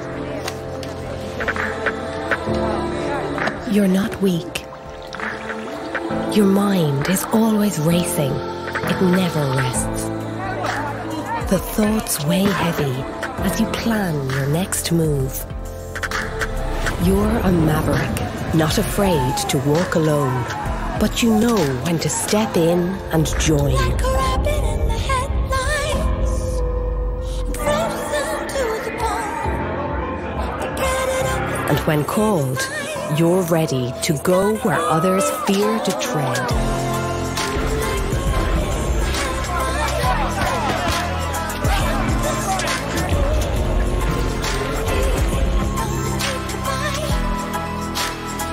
So let the earth quake and adversaries tremble as you break through.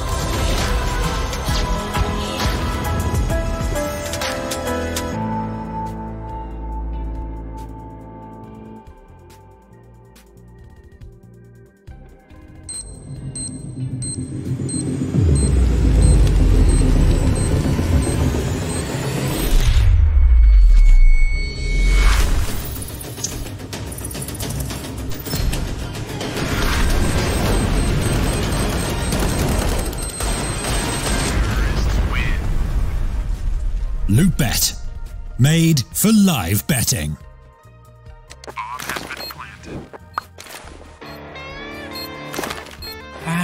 Cool, right? Want to know where I got it? Well, look, go to cs.money. It's a trade platform and a marketplace at the same time. Just choose, click, and get. Good luck, bro. Tired of CSGO skins? It's time to play for real. Special offer for ROG fans. 15% discount on gaming cases.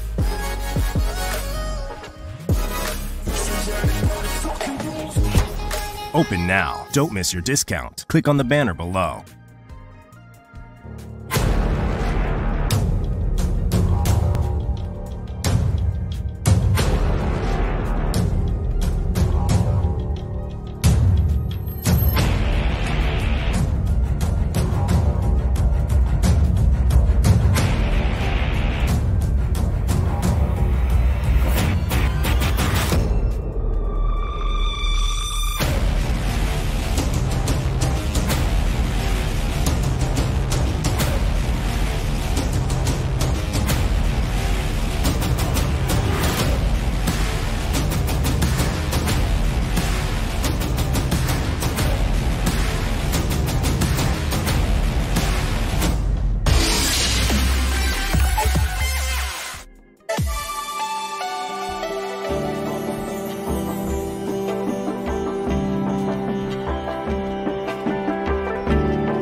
Don't let me drown.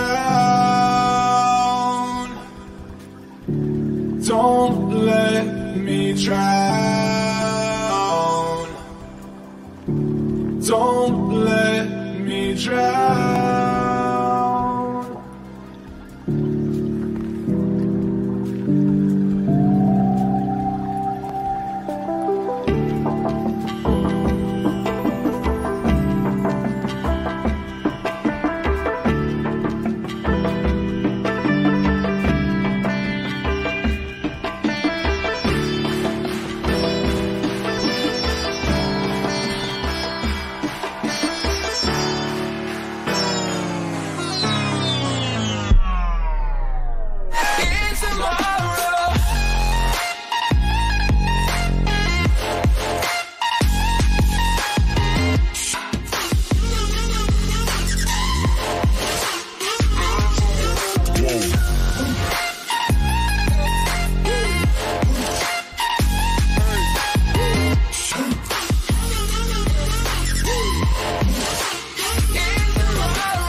You're not weak.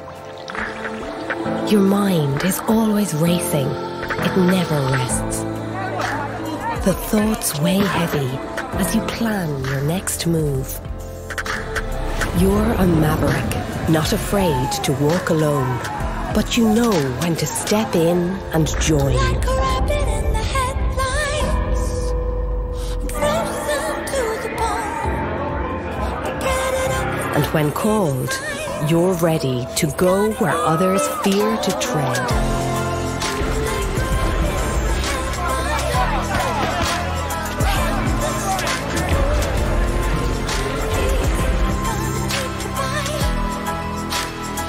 So let the earth quake and adversaries tremble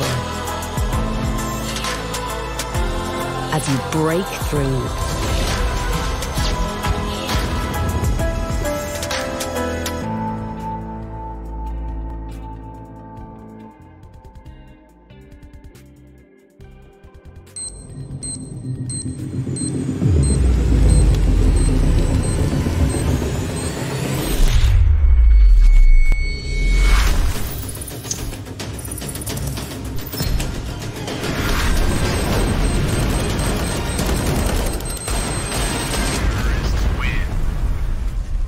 Loot Bet. Made for live betting.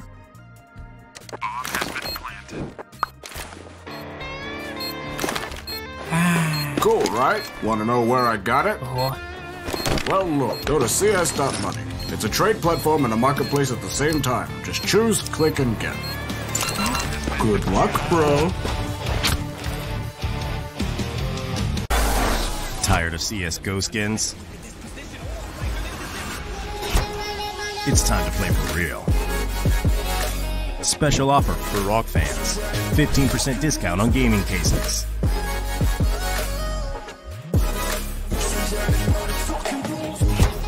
Open now. Don't miss your discount. Click on the banner below.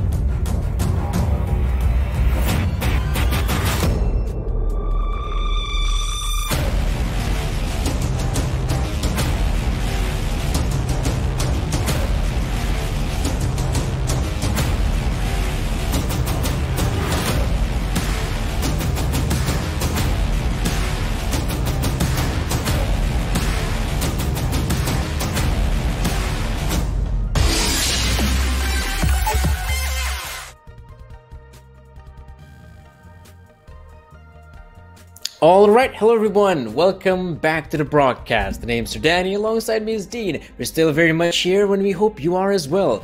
Of course, our second map is upon us. I do believe it's going to be Train this time around, so it is going to be the same teams, different battlefield. And Dean, what do you think about a map like Train? Can a team like Tori perform well, or same actually goes for Havu? Well, we definitely seen through, I would say, kind of the beginning of the first half, that Tori definitely have some individual skill. They have some players who can go off and step up when it's needed, but it definitely seemed like overall Havu kind of had the edge on that front. And of course, I'd imagine they do kind of have a small edge in terms of the preparation, or at least the experience as a core definitely being there. Pekko and Hoodie haven't pretty recently come in, though, of course, can kind of put doubt into their map pool, but with how much they did play Train before, with how good of a map it was for them being one of the top maps in their pool, pretty much by a pretty large margin. They play Cash a decent amount as well, but it doesn't seem like they're too comfortable on that since they banned that. So I'd say Train definitely probably one of the first maps they would have went to when they begun practice, and I think coming into this one they're definitely going to be feeling confident. So I think Tori definitely going to be fighting from behind, and it's going to be a tough series. So I think we could potentially be looking at another 2-0.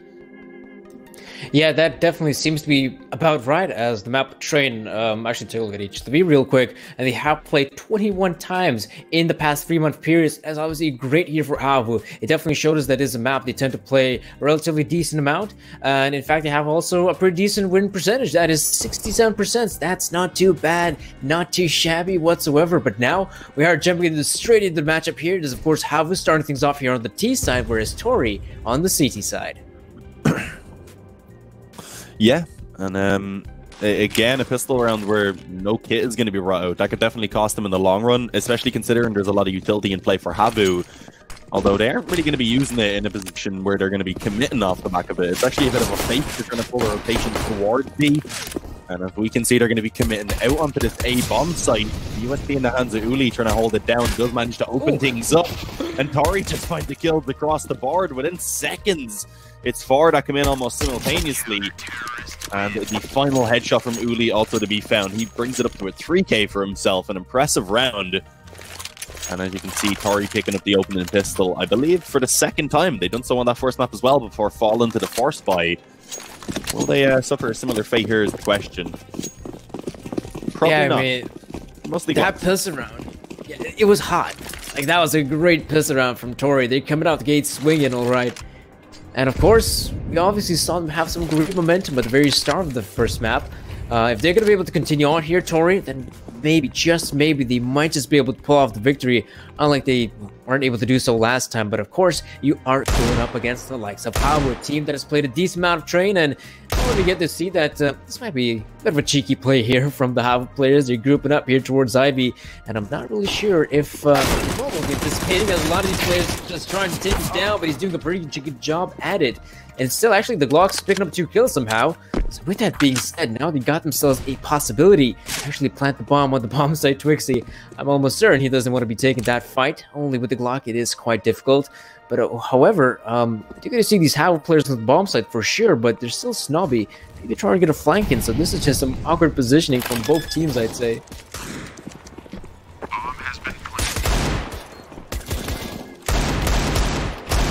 Ooh, good bit of damage right now coming in.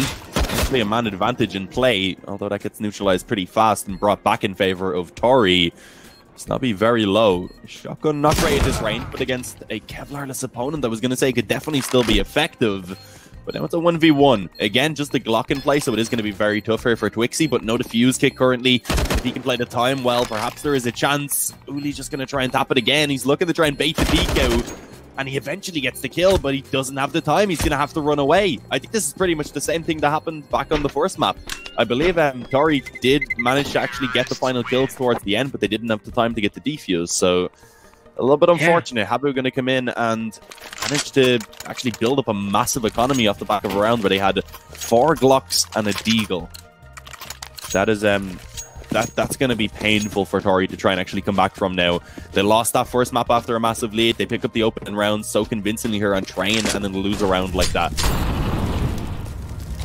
It is quite satisfying for the team. Tori losing a round in such a fashion. All we needed was pretty much a defuse get at that point, and he suddenly ends up winning the round. But however, it didn't really go their way. You can see there's some confrontation here. That's a pretty good kill there for Pizzola, and Wilson get a kill of his own. We do get to see that the remaining Havo players are still very much here in the outside area. It's going to be quite difficult for them to continue on moving forward. That's some good intel there for Twixie. The way things are going right now, I do believe there's also a flank taking place. So if anything, Havo must be very careful about the backlines, as I think that might just be Snowbo who's coming in there from Tikon. And, well, looks like Twixie is more or less the player to be there. Good game sense there for Twixie. This actually puts Team Havo in a very winnable position. But there's Dodo now from Pop Dog. Bit of an interesting thing that they don't really check towards that part of the map. Right now, they might just be able to group up, but a guy like Peku is right up in the heavens. He ends up going down, but he probably should belong. And there's Twixie as well, goes down. So would you look at that? Tori have been able to pull it back, and it means that they have now the second round being picked up. I think this actually sends a very interesting message in our second map, that this may not be as clear-cut as we might have hoped for. Not hoped for, but predicted. I always want to see a good match. As a fan of Counter-Strike, I always just want to see some good Counter-Strike, no matter what teams it's from. And it's always nice to have an underdog story. That's something that the underdogs themselves and just people in general can relate to. So maybe Tori can step it up here, show us what they're capable of on train. And they definitely have a decent chance to do so now. Can they manage to withstand the force buy out from Havu is the question. Of course, they lost against Glocks previously. This time there's an Op, an AK, a UMP, a Deeg, and a Tech 9. So a big variety of weapons, but definitely some heavy hitters over on the Havu side. And I also think with them now having the sniper rifle, this is an opportune time to slow things down just a little bit. Allow a player like Zora to maybe roam around the map and try to find these openings, because right now he's definitely looking towards the alleyway, it seems like. Trying to find a kill if possible, but there's not a single player to be taking the fight with him. So it is a bit of a shame that the AWP may not be used to its fullest potential. Oh no, they got stuck on the ladder. That's going to be easy kills there for Wilson, as right about now the Havu offensive ends up failing. It is going to be quite interesting to see what do they come up with next. Yeah, and in what way are they going to try and recover this round? You can see already Twixie has gone ahead and actually advanced up Ivy. I believe his position has been noted though, so he's going to have to be cautious. His 2 teammates being held off in A main by a Molotov is going to slow them down massively. And then as they begin to push forward, it's going to be very tough. Piatola in a decent position, but he takes the peak and actually gets shut down by the Opper. Good shot by Zari. Really still alive. Going to be playing around the E-box. Has some help from Doto, who likely saved his life with that one. And as you can see, he's already having that up in his hands, decides it's best to just run away and save. Definitely a decision that I agree with. He just didn't have the time to get anything done. And of course, into this next round now, I would imagine Havu probably will just go ahead and take that eco. Problem is, Zori in a position where even if they do take the eco, he can't buy in the round that follows unless he somehow saves that up again. He's just going to be on a pistol. Yeah, it's going to be interesting to see what did they actually come up with, and apparently... Oh, that's a pretty interesting way to approach it. Looks like Zari's going to be the one using the armor, but he's only going to be having a Glock, so I'm not sure if he's going to be using it to the most effectiveness, as apparently the nade obliterates slowly there, and looks like, well, yeah, man, Zora is very much back on the sniper rifle, as Slowly wasn't able to get an early frag himself. As the way things are going right now, I'm pretty much, it's going to have to be the same storyline yet again. Zora's got the sniper rifle, he's the one that can do some serious damage on this round. Anything, you're going to be hoping for Zora to find some openings, but you're going to see some of these players stationed here towards ramp, so looks like they're going to keep things pretty simple. Straight up rush down ramp, there's a couple defenders here, Snob's going to be able to find at least the first couple kills, but that's also the bomb being dropped. I do think it has been recovered. There's Zora picking up a frag of his own, so now the bomb will be planted, or will it in fact go to Evans, and oh, Trixie somehow evades his bullet, but not for too long. There will be Tori now getting themselves the 4th round, and actually the bomb plant was pretty imperative, I'd say, Dean. Yeah, I'd agree. It actually gives Havu a decent buy in this next round. It would be better if Zori had been able to pick up some extra kills to get a proper investment, but he's likely going to go for maybe a Galil, potentially just a pistol if he wanted to actually pull out a bit of extra utility, but actually an SMG going to come in. So yeah, UMP, 4 AKs, a full set of utility onto pretty much every player. This is probably the best buy we've actually seen so far from Havu, so let's see. This is where they need to start picking up some rounds. It's still relatively early days, and of course they are on the deep side, so it's all about just grinding out those rounds, bringing it up to maybe 6 or so that you can be relatively happy. But Tori with a strong starter definitely showed that they can bounce back from that previous loss there on just Inferno about 20 minutes ago. So a good bounce back considering they lost so many rounds consecutively and actually led away a massive lead. Yeah, they did end up dropping that lead, which, like I said earlier, I mean, it was quite dissatisfying. It did happen there for Tori. Not sure if that's going to be their storyline here on Train, because so far so good for Tori, at least with them having 4 rounds. But of course, this one, 6th one, is looking pretty solid here for Havu. They have been able to overwhelm the B-side defender. I'm almost certain the bomb will be going down. And I do wonder, does Tori want to try to go for the retake? It's definitely a possibility. They've got money for days, so why not try and give it a shot? But of course, coming out from Connector is quite risky, as Zori's got your number as flash does bring in, but it's not gonna matter. Woody with 2, and looks like Zori will also get the last kill. So apparently, that's going to be a pretty one-sided victory there for Havu. End up losing only 1 player. They had a pretty good stroke of luck, I'd say, entering the B-bomb site.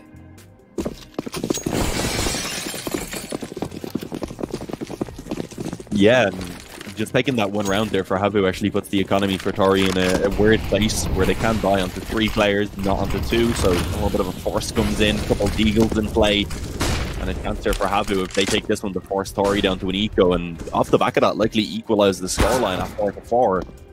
But of course, Tori not going to allow for that to happen too easily. They're going to put up a fight, and as you can see, Doto already been able to open things up on the AWP, taking down Twixie early on.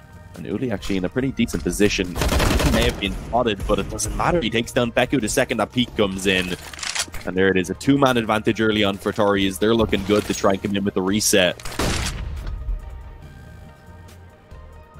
Yeah, and it is quite weird to see how the previous round, they pretty much win it on the back of them, just having all 5 players and pushing on that 1 bomb side. That seems to be a winning recipe. Why not try it again? Apparently, nope, that's not the case here for Havu. They spread out quite thin. They end up losing their players 1 by 1, and now this 3-on-5 scenario is not looking too good here for Havu. They're still definitely in a position where they might just be able to win this round, but obviously the scales are kind of favoring Tori at this point. They still have 5 players here. They also seem to be having pretty defensive on both sides of the map. However, Hoodie pass through the players, and he does find that 1 kill on Snobby. So I'm very interested to know where the remaining players will go through. Apparently it's going to be the A side. Slowly again finding a kill. definitely good possibility here for Havel, but there's the bomb being dropped and only spinning around as AUGFS showed us that it's definitely not too important to be scoping in, have that pinpoint accuracy. And Hootie, I mean, 10 seconds left on the clock. What on earth is he supposed to do now other than maybe try to save the gun? In fact, if he ends up saving the gun, something tells me we might just be able to see a force spike. Look at the money situation. There you have guys like Zorus, and you got 4K, Twixie as well. Hoodie's got 3K in as well, and AK-47 in his hands. So yes, something tells me that the force spike will be taking place.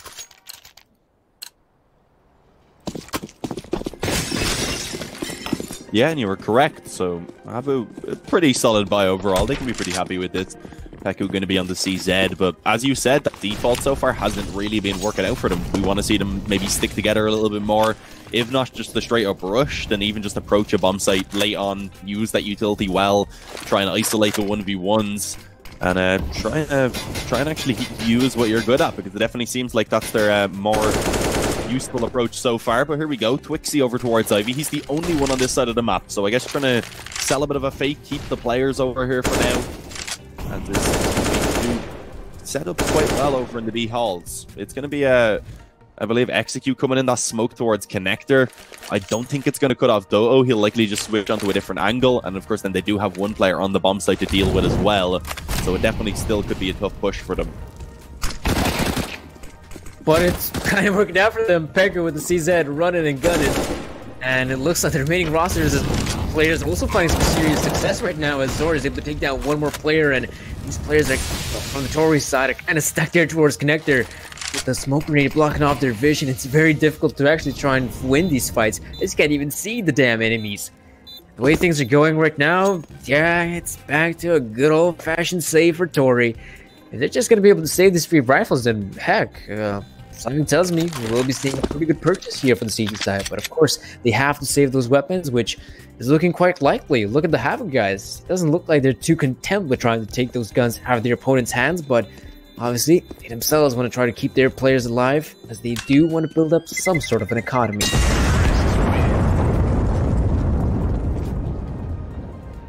Yeah, they don't want a repeat of what happened previously, where they lose one round and then suddenly they have a broken economy pretty much. So going to be the main goal.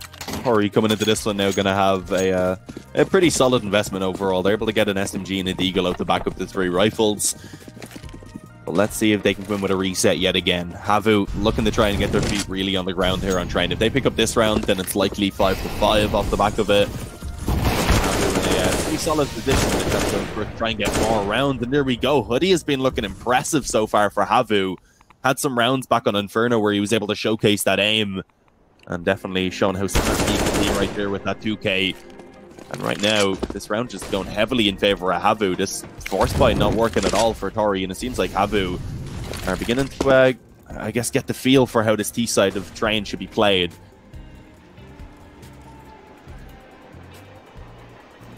Yeah, it looks like Hootie might just be rewarded with one more kill here.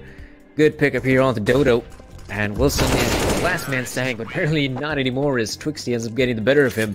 And overall, I think this actually leaves a bit of a dent here on the economy of Tori. It's good to see that Wilson does have a decent amount of buck in his pockets, but I mean, the best thing he probably can do is, have a couple of those upgraded pistols for his teammates, but it is pretty obvious for Tori what they have to do now. It has to be a full-on eco. Surely, you have some of those upgraded pistols coming into play, but it's obviously not a lot, and I do like the fact that they want to try to maximize their chances by going for a bit of a stack here at the bomb site. Something that a lot of teams that might be rewarded with a kill here on Slowey, but Slowey still somehow ends up surviving that engagement. Looks like the remaining Havu players are just gonna continue on pushing forward on the site, maybe even getting a bit of a wraparound, as these Tori players probably won't even realize what's about to hit them.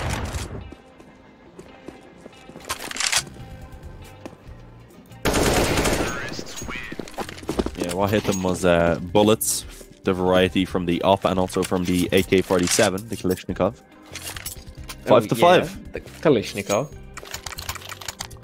It's not looking as good as it was for Tori, I have to admit, but still a position where if they can take this gun round, begin to get some more rounds on the board, bring it up to 9 or so, they can be pretty happy.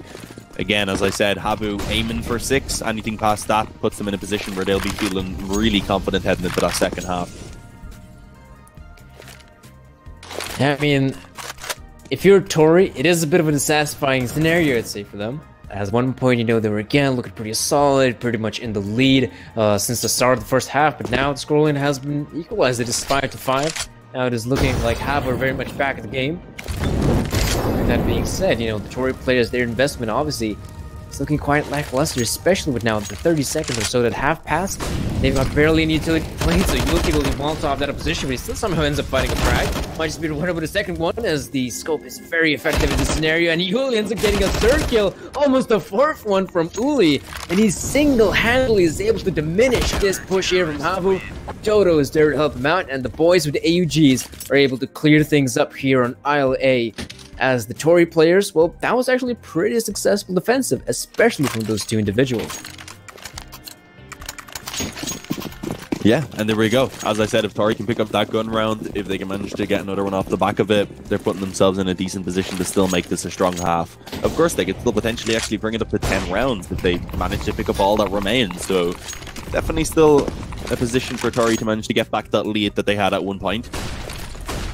Let's see, Havu seemingly going back into a little bit more of a default approach. Going to be splitting up across the map. 2 players focused towards B, 1 on Ivy, and then a couple holding that A main aggression.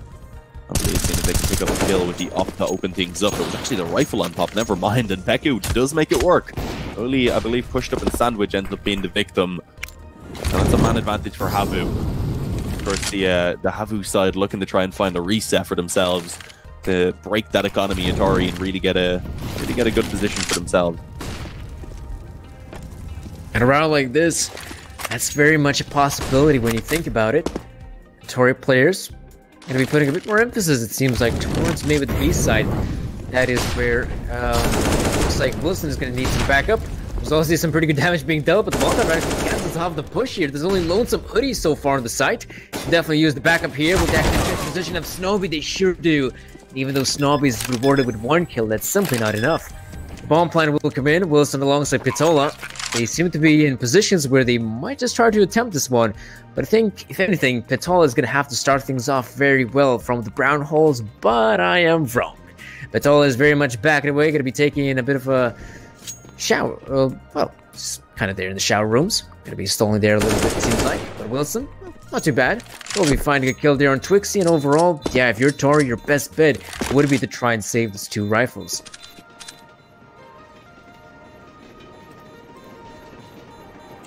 Yeah, I'd agree. That's definitely the case. If they can carry over the 2 weapons, at least they have something to work with in this next round. Are Tori going to force play is the question. I'd say the answer is probably. Players looking at a double eco, but sadly, Wilson actually going to fall there in the last couple of seconds. So that means only 1 M4 being carried over. Again, 2 players looking at a double eco, so they may just buy up either way.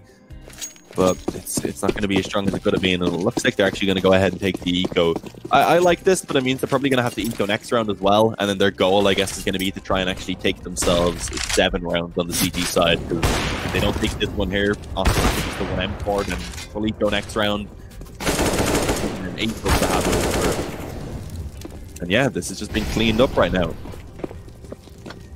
Yeah, they're not able to find a single kill so far, but apparently I'm wrong. Pitola proves me. He can definitely get something done here. That first kill, and apparently his last. So 7 rounds here for Havu is looking like somewhat decent T-side. They can be quite happy about the amount of rounds they've acquired so far, but as we can see, the first half hasn't ended. There's still 2 more rounds to go, and they could go either way, either for the Havu guys or even for Tori. So overall, even with these pistols here, maybe Tori can actually prove us wrong. Maybe they can actually get around here at the board. In a game of Counter-Strike, where the pistols are definitely quite powerful, I wouldn't be too surprised if that's the case, but yeah, Tori, they're going for the T-con push, but they're not able to find a single player so far, so and that's a bit dissatisfying. They're going for the nade stack. They are trying to clear things out, but it was already empty before their arrival. Yeah, but unfortunate that it is the gamble of first. Twixie going to be pushing up Ivy, finding the opening kill. Peku actually lines 2 up and cleans out A main. So the investment doesn't seem to be working out very well for Tori right now. They should be Havu finding an 8. Only Doto and Wilson remain. Potentially could steal away a weapon or so. They may as well try. They don't really have too much to lose in all honesty. They will be able to buy in this next round either way, but maybe an AK would be nice since they, of course, can't purchase that up for themselves, or even an AWP to drop over. It's not looking too likely. Wilson, the last man standing. Eagle in hand, actually gets a quick shot on the Peku to finish him off. Looking to try and peek up toward Twixie, but is going to be a little bit more shy after he realizes that he's up against that AK, of course. And there you have it, finished off in the end. So the optimal scoreline now for Tori is 7 rounds on that CT side. There's a big difference between 6 and 7, of course. With 6, it's a tough position, especially if you lose the pistol. If you have it up at 7, you lose the pistol, it's likely 10-7 then before you get the buyout, so it's not as big of a deal. There's still some wiggle room, I would say, to work with. But this round going to be extremely important. You can see actually a double up setup being pulled out, so a little bit of a change. And with the double AWP setup in mind, I do wonder where the 2 players are going to be stationed at. If anything, I would presume that maybe one of these guys will be heading over towards brown holes and just have one individual stationed on the B side, while the other one might just go towards Ivy. That seems to be the most optimal routes to be going for operas on the CT side of train. Let's see if that's really the case, as this might just actually be another tactical timeout for one of the teams, maybe for Tori in particular, as they're the ones kind of the back foot, especially with them having an early lead in the match, which is now pretty much gone at this point. So we'll see what can the guys do here. Here's the Tori individuals, which I talked about. You have the sniper rifles. One of them is already heading over towards the brown holes area. I do believe that is Dodo in that position. And Dodo might be surprised to see a couple of these players coming his way. He's not going to be peeking as of yet. In fact, he's going to be holding quite the passive angle. Yeah, that could be an issue, especially if they push out lower. Is actually going to catch the kill on Twixie. Flies around the corner, quite literally. And actually follows it up with a second kill. Dodo showing some nice movement right now. Eventually to be finished off. Even though he's playing that headshot angle, it was a nice little crispy one from Hoodie. Oh, almost lining up for Zari, but he does eventually take 1. So brought into a 2v2 now. A round that could really still go either way. There's a defuse getting played, but look at that Hoodie. He gets caught off guard, taken down from behind. It's all onto Zari now. He has been spotted making his way up that lower ramp, but he comes back down to try and take the fight. Nice flash goes in, but Peak not going to be followed up with it. Going to peek out and actually find the diffuser, but it doesn't matter because Uli was ready on the trade. A nice angle, playing from above his teammate on Heaven. And there you go, plenty of time for the defuse to come in. So Tori do manage to find that 7th round. Definitely not the half they were hoping for after getting such a solid start to really get into things. But 7 rounds isn't terrible. It's definitely still doable, and you can see kind of that's what the odds do reflect. It's 5.35 for Tori, 1.12 in favor of Havu. That's definitely a pretty one-sided scoreline, and I feel like it definitely seems like all the bettors are heavily swaying towards Havu right now. And I guess you can understand why with the performance so far. They've got off the 2 poor starts and then instantly managed to recover in and make things look really good for themselves. Oh yeah, for sure. The Havu guys have been able to prove themselves to be a better team at the very latter stages of that first half, but there's still one more half to go, and that is the second one, in which we do get to see the Havu players investing. Oh, looks like slowly forgot to buy the defuse kit. This time around, yes, this will be the defuse kit picked up, some we didn't get to see on Inferno. With the rifles down in position here, pardon me, not the rifles, the armors here for Havu. They might just start to get some early engagements here. Tori guys, not sure if they're going to be committing here towards Ivy, though they do have 2 players here. I think, if anything, they may be hoping to find some aggression here from the CTs, but the way both of these teams are positioned, that may not be the case, or apparently I am wrong. There's a pretty good early gush there onto Peku. Not a bad shot there from Piatola. A very slow round. Understandable, especially with that damage already coming in. Where are they going to try and take it towards is the question eventually. What is the end goal? Looks like they want to try and get Pop Dog control. Ooh, I think they actually did spot out Peku there, so he's quite low. 1 bullet will be enough to finish him off. I would say it's definitely the best for him to fall back off, which is what he goes for. The problem is his teammates have all pretty much fallen off. 1 playing passively towards Ivy, they have 3 stacked towards B, taking a bit of a gamble, and it doesn't really look like it's going to pay off, because as we can see, the commitment's going to be coming in towards A. Peku, 1 bullet, all that's needed to finish him off. Our player towards Ivy as well, and managed to actually do a bit of damage, causing him to shy away as well. There we go, the kills eventually coming in. The bomb plant likely to be found with ease. Damage continuing to go in favor of Tori right now, as this pistol round is looking pretty good for them.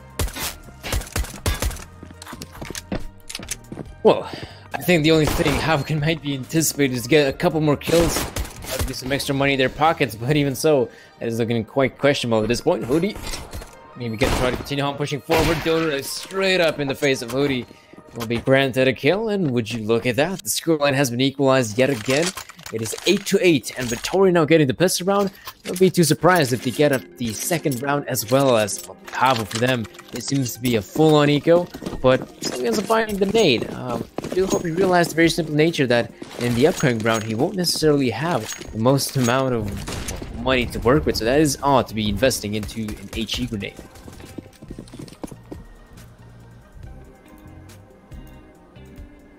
Yeah, I definitely think the full save would have been better. The Zeus also been a little bit of an interesting investment. They get a kill away a weapon. Well, let's see. Yeah, Stack actually going to be coming in towards B, and this is where Tori are currently favourite towards. So definitely a chance for at least some damage to be brought in by Habu. If they can get a few kills out of this, they'd be happy with how the round is gone. Well, let's see, the Zeus can it manage to find the opening kill and steal away a weapon. Up close on Ramp, luckily try and peek in, does take down Wilson, but he's going to be traded back on. But he can be happy with that. It doesn't get him much money or anything. It's always like kind of charge the confidence of your opponent. You can be a little bit annoyed that someone brought us these guys. Remember, this is a LAN game. These guys are sitting close to each other. Things can get, I would say, heated. I'm not sure about any of these teams and how they behave, but sometimes things can get heated on LAN. Yeah, they can definitely get heated. Can it get heated on a Finnish LAN? That's the question. As they're pretty... Probably not. Who knows about that? But from what I've seen, the Finns are relatively calm and collective individuals. I'm not really sure if there's any shouting going on. But who knows? LAN environment is a LAN environment. That's B-hops there from Slowly. I think I might have connected one or two. But overall, I mean, Havu, things are not looking too good for them at this point. Yes, they go for the investment, that's for certain. But again, the utility is simply not there. I think a lot of this might just have to go down on the individuals, just hit their shots. I think Zora is also, yes, he seems to be stationed here at the A bomb site. In fact, 4 players are here from Havu. So they are putting a lot of faith in a guy like Trixie to just hold on to his own there in the upper brown holes. Yeah, nice opening kill from Zari being found. And before we get into the rest of the round, I do just want to apologize for my horrible joke about it being cold in Finland and saying that's why they couldn't get heated up. I know it was bad, but that's my thing, alright? I'm coming in with the dad jokes. No, it's not coming in with the dad jokes right now. Havu, because they're looking to try and step up on their performance. They want to be in their prime right now. Bomb plant likely to come in, but of course, Tori having a man disadvantage. It's going to be tough for them to try and hold this after.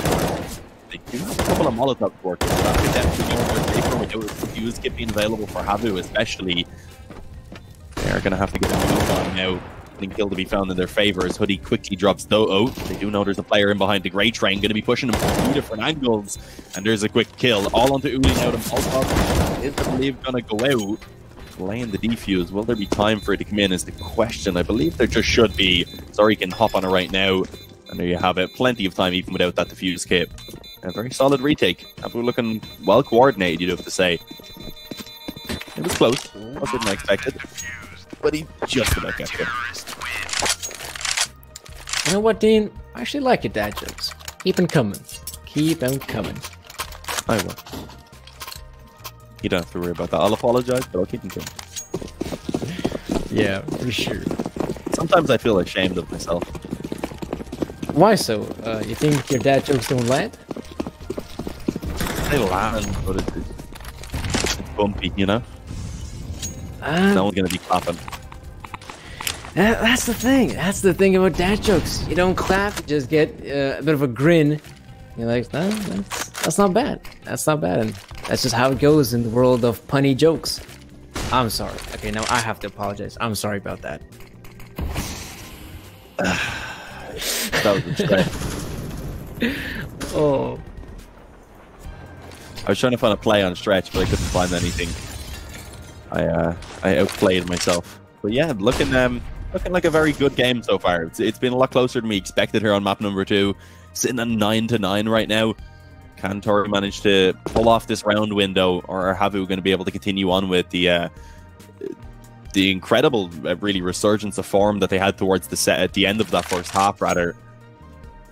You can see, of course, having a very solid buy into this round, of course, although lacking a lot of utility as we come towards the end of it. 40 seconds remaining. They don't have any utility left at this point, so it's going to be up to them really connecting their shots now as B looks to be the target for Tori.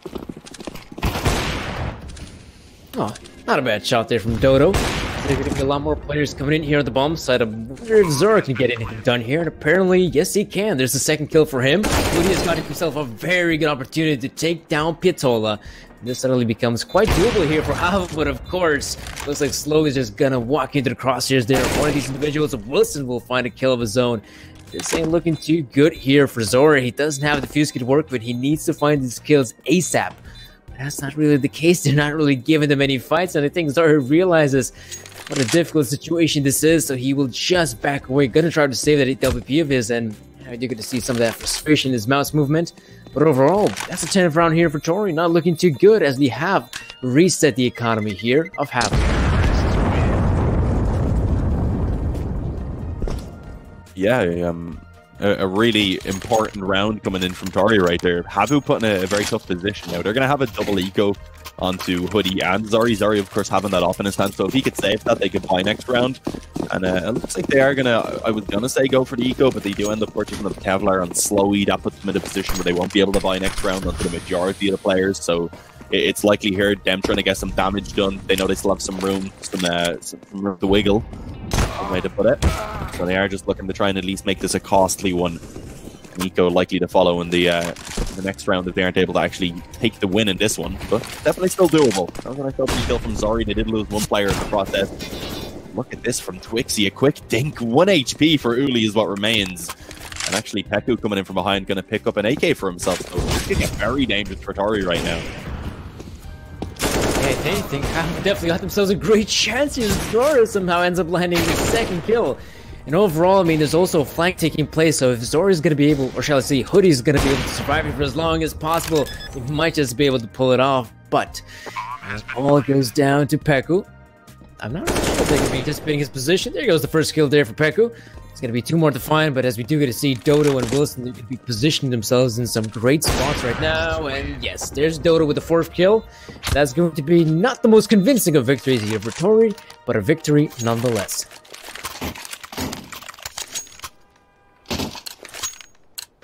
Yeah, they managed to edge it out. As I said, of course, it was a bit of an investment from Havu, so they have to go for the eco again in this round. Able to, again, put some money into it, so there's some investment, upgraded pistols across the board, bit of utility, Kevlar on Hoodie.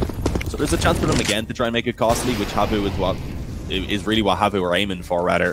So Tori, they'll want to take this one as cleanly as possible. They need to start building up some money, otherwise they'll always be in that kind of danger zone where you lose one round and are suddenly put down to a double eco, only having $1,400 onto your players.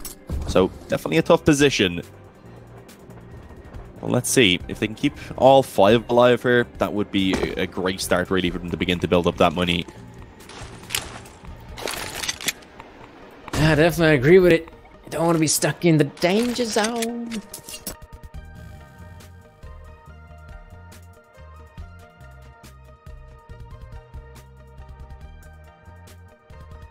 That's an obscure reference, but no, not really. I think most people like that.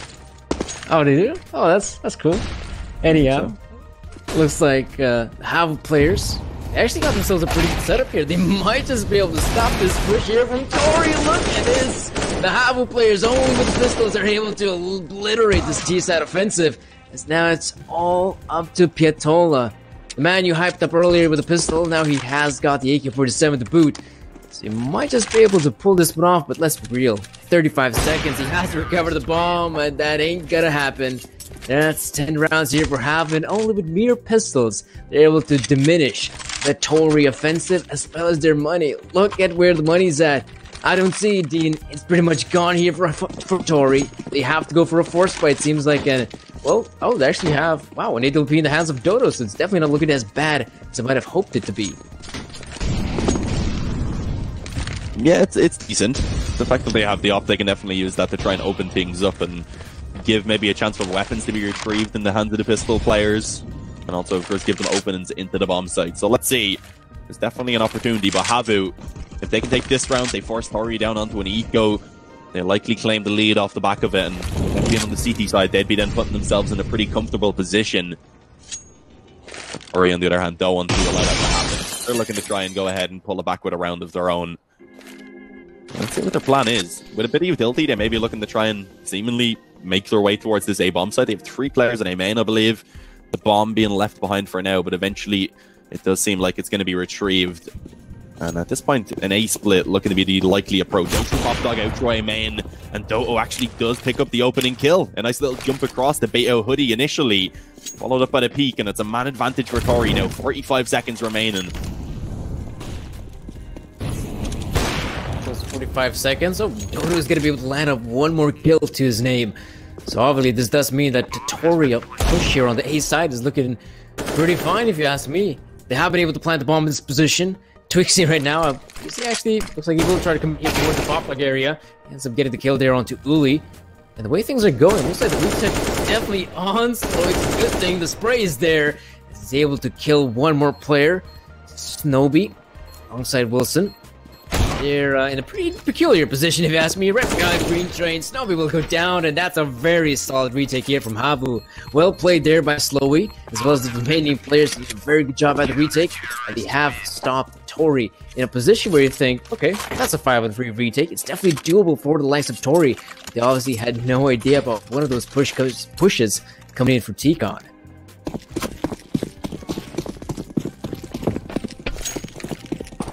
Yeah, down to just Deagles now for Tori.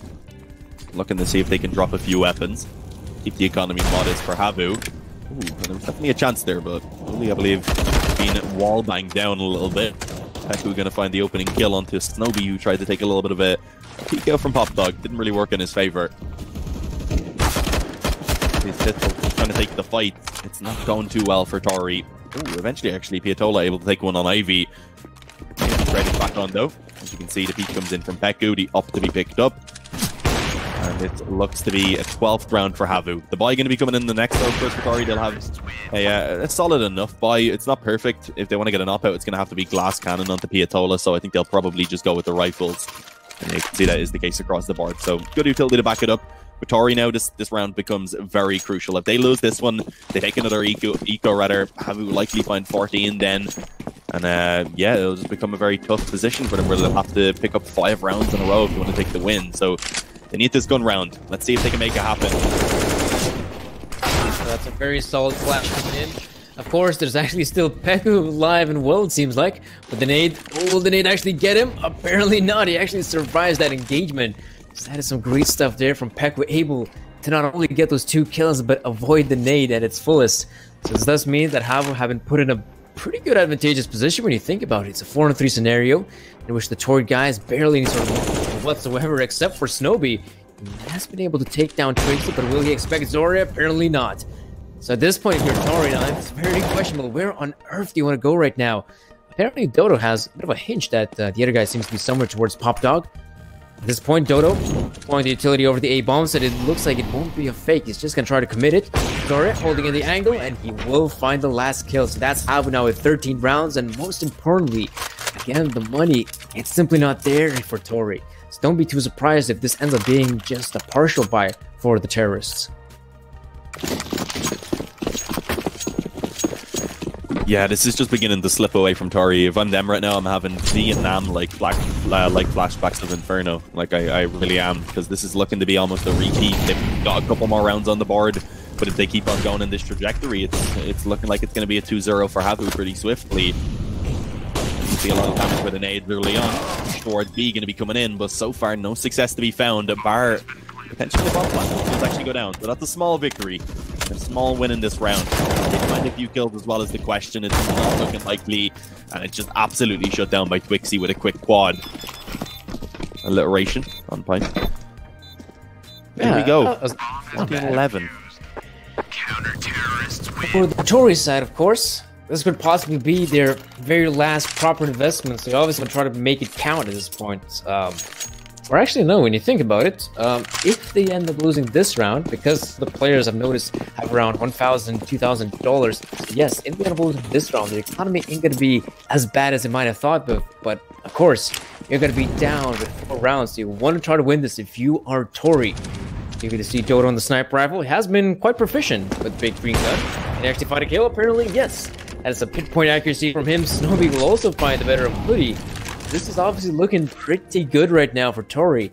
Now the question is, you get those 2 kills. That's nice and all, but where do you want to go next? Those 2 kills did happen on the A-bomb side, so they actually commit to this part of the map.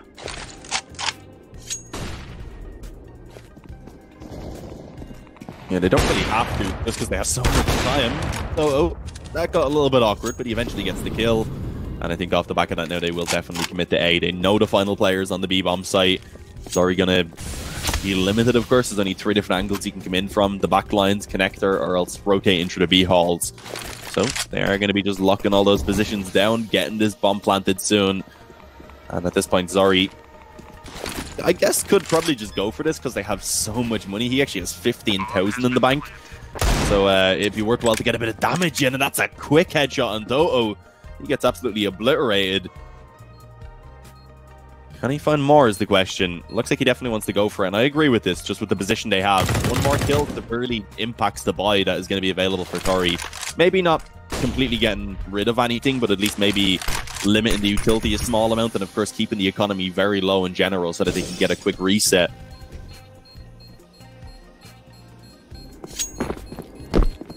Yeah, as money situation for a team like How, it's just booming. And they got loads of money. They might as well have it for the entirety of these last rounds of the second half. So that's definitely not the issue. It's just that all it takes for Hav is to win the 2 remaining rounds, and that's it. They got themselves the victory not only in the second map of the best of 3, but they have themselves the entire best of 3 in the semi-final spot to book. So that's obviously a very important 2 rounds here for Hav. For Tori, I mean, obviously, if they end up winning the second map, they still got themselves a chance on the third one, and they might just secure this series. But for now, Tori players just have to take it round by round. There's no other way of putting it. If they're going to be able to secure themselves this round as well, now 1 step closer towards a victory. For now, again, it seems to be a bit of a standard default here for Tori. In fact, one of the players, I do believe that's Piatola, is going to be playing a bit more passively here, a bit closer towards T-Spawn and then towards Ivy. It does look like Pekka alongside Hoodie might try to play this one a bit more aggressive. This aggressiveness could be financed at least by Snowbeat, might be has some good damage being dealt, as well as to Slowy and Twixy. So overall, even though Tori, haven't been able to get a single kill so far, they have at least inflicted a decent amount of damage. Yeah, it's definitely something that they can be happy with finding early on. Under a minute now remaining, so they are going to have to make a decision soon enough about where they want to go. Oh, and Uli actually coming down into Pop Dogs. Player up close should spot it on the radar, and he does indeed. Gets himself the headshot, although it does cost him quite a lot of health. But still a man advantage now in play, and they're actually going to be aiming this over towards the B-bomb site, which I believe may have just been heard. Peku playing up close right there. The jump was definitely audible. Flash thrown down as well. And actually, they're going to bring this back towards A, so just a little bit of a fake. That's actually pulled over a lot of rotations. Cody's going to be left all alone on A now to try and hold this down. Only able to find 1 kill before being traded on. A Molotov to stop the rotation from coming through connector too quickly. And this is looking good for Tori in this round. There's actually still a player in Pop Dog there for the Hav team. It's a bit of a shame that he wasn't able to see the bomb being planted, but there's Peku who's getting a 1 kill. Obviously, this is quite a difficult situation here. Sorry, I think he might anticipate a player to be right in front of him. And I'm not really sure if they're going to try to go for the instant defense just yet, but they're slowly getting that kill. It's looking so good here for Havu, but look at this Snobby right behind the old train. I think if anything, if you're a Snobby, you've probably got yourself the round win here. Zora is still trying to land up the shot, but he's playing this one to perfection, but does he have enough time? I think he does. Does he? Oh no, that's gonna be close! No! How does he do it, Zora? Oh man, that was so close, and yet Havu got it. I'm sorry for turning into a wolf, but that was ridiculous. I was so worried.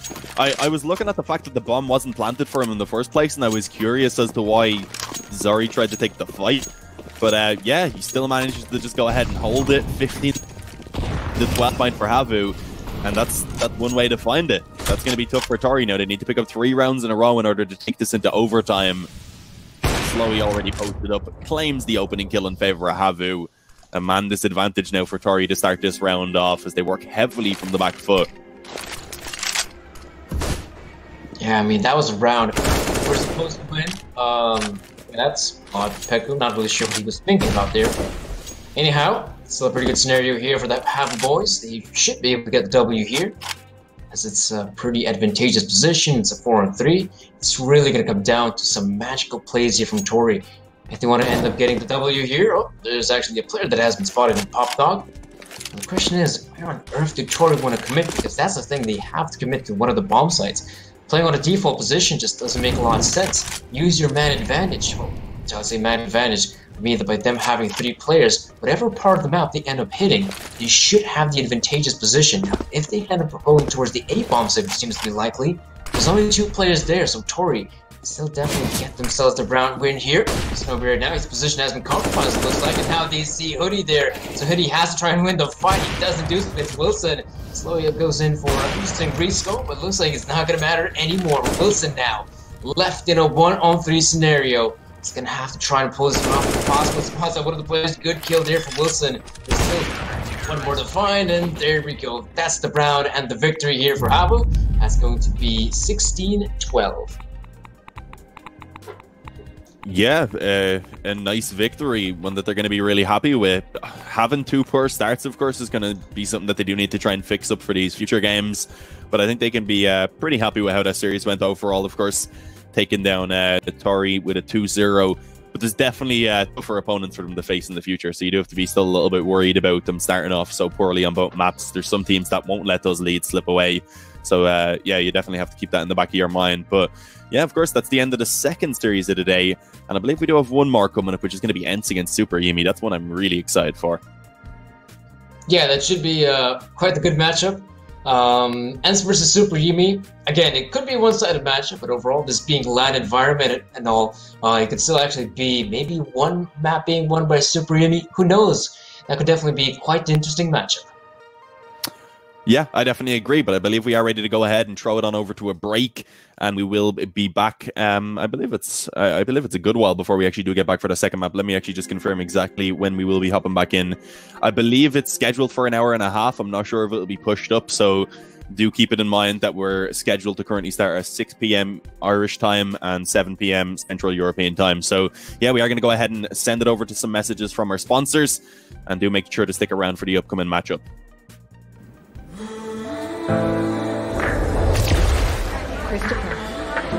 Christopher.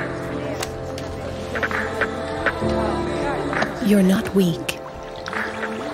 Your mind is always racing. It never rests. The thoughts weigh heavy as you plan your next move.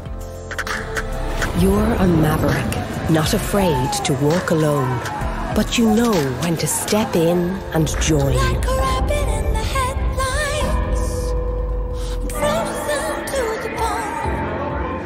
Get it up. And when called, you're ready to go where others fear to tread.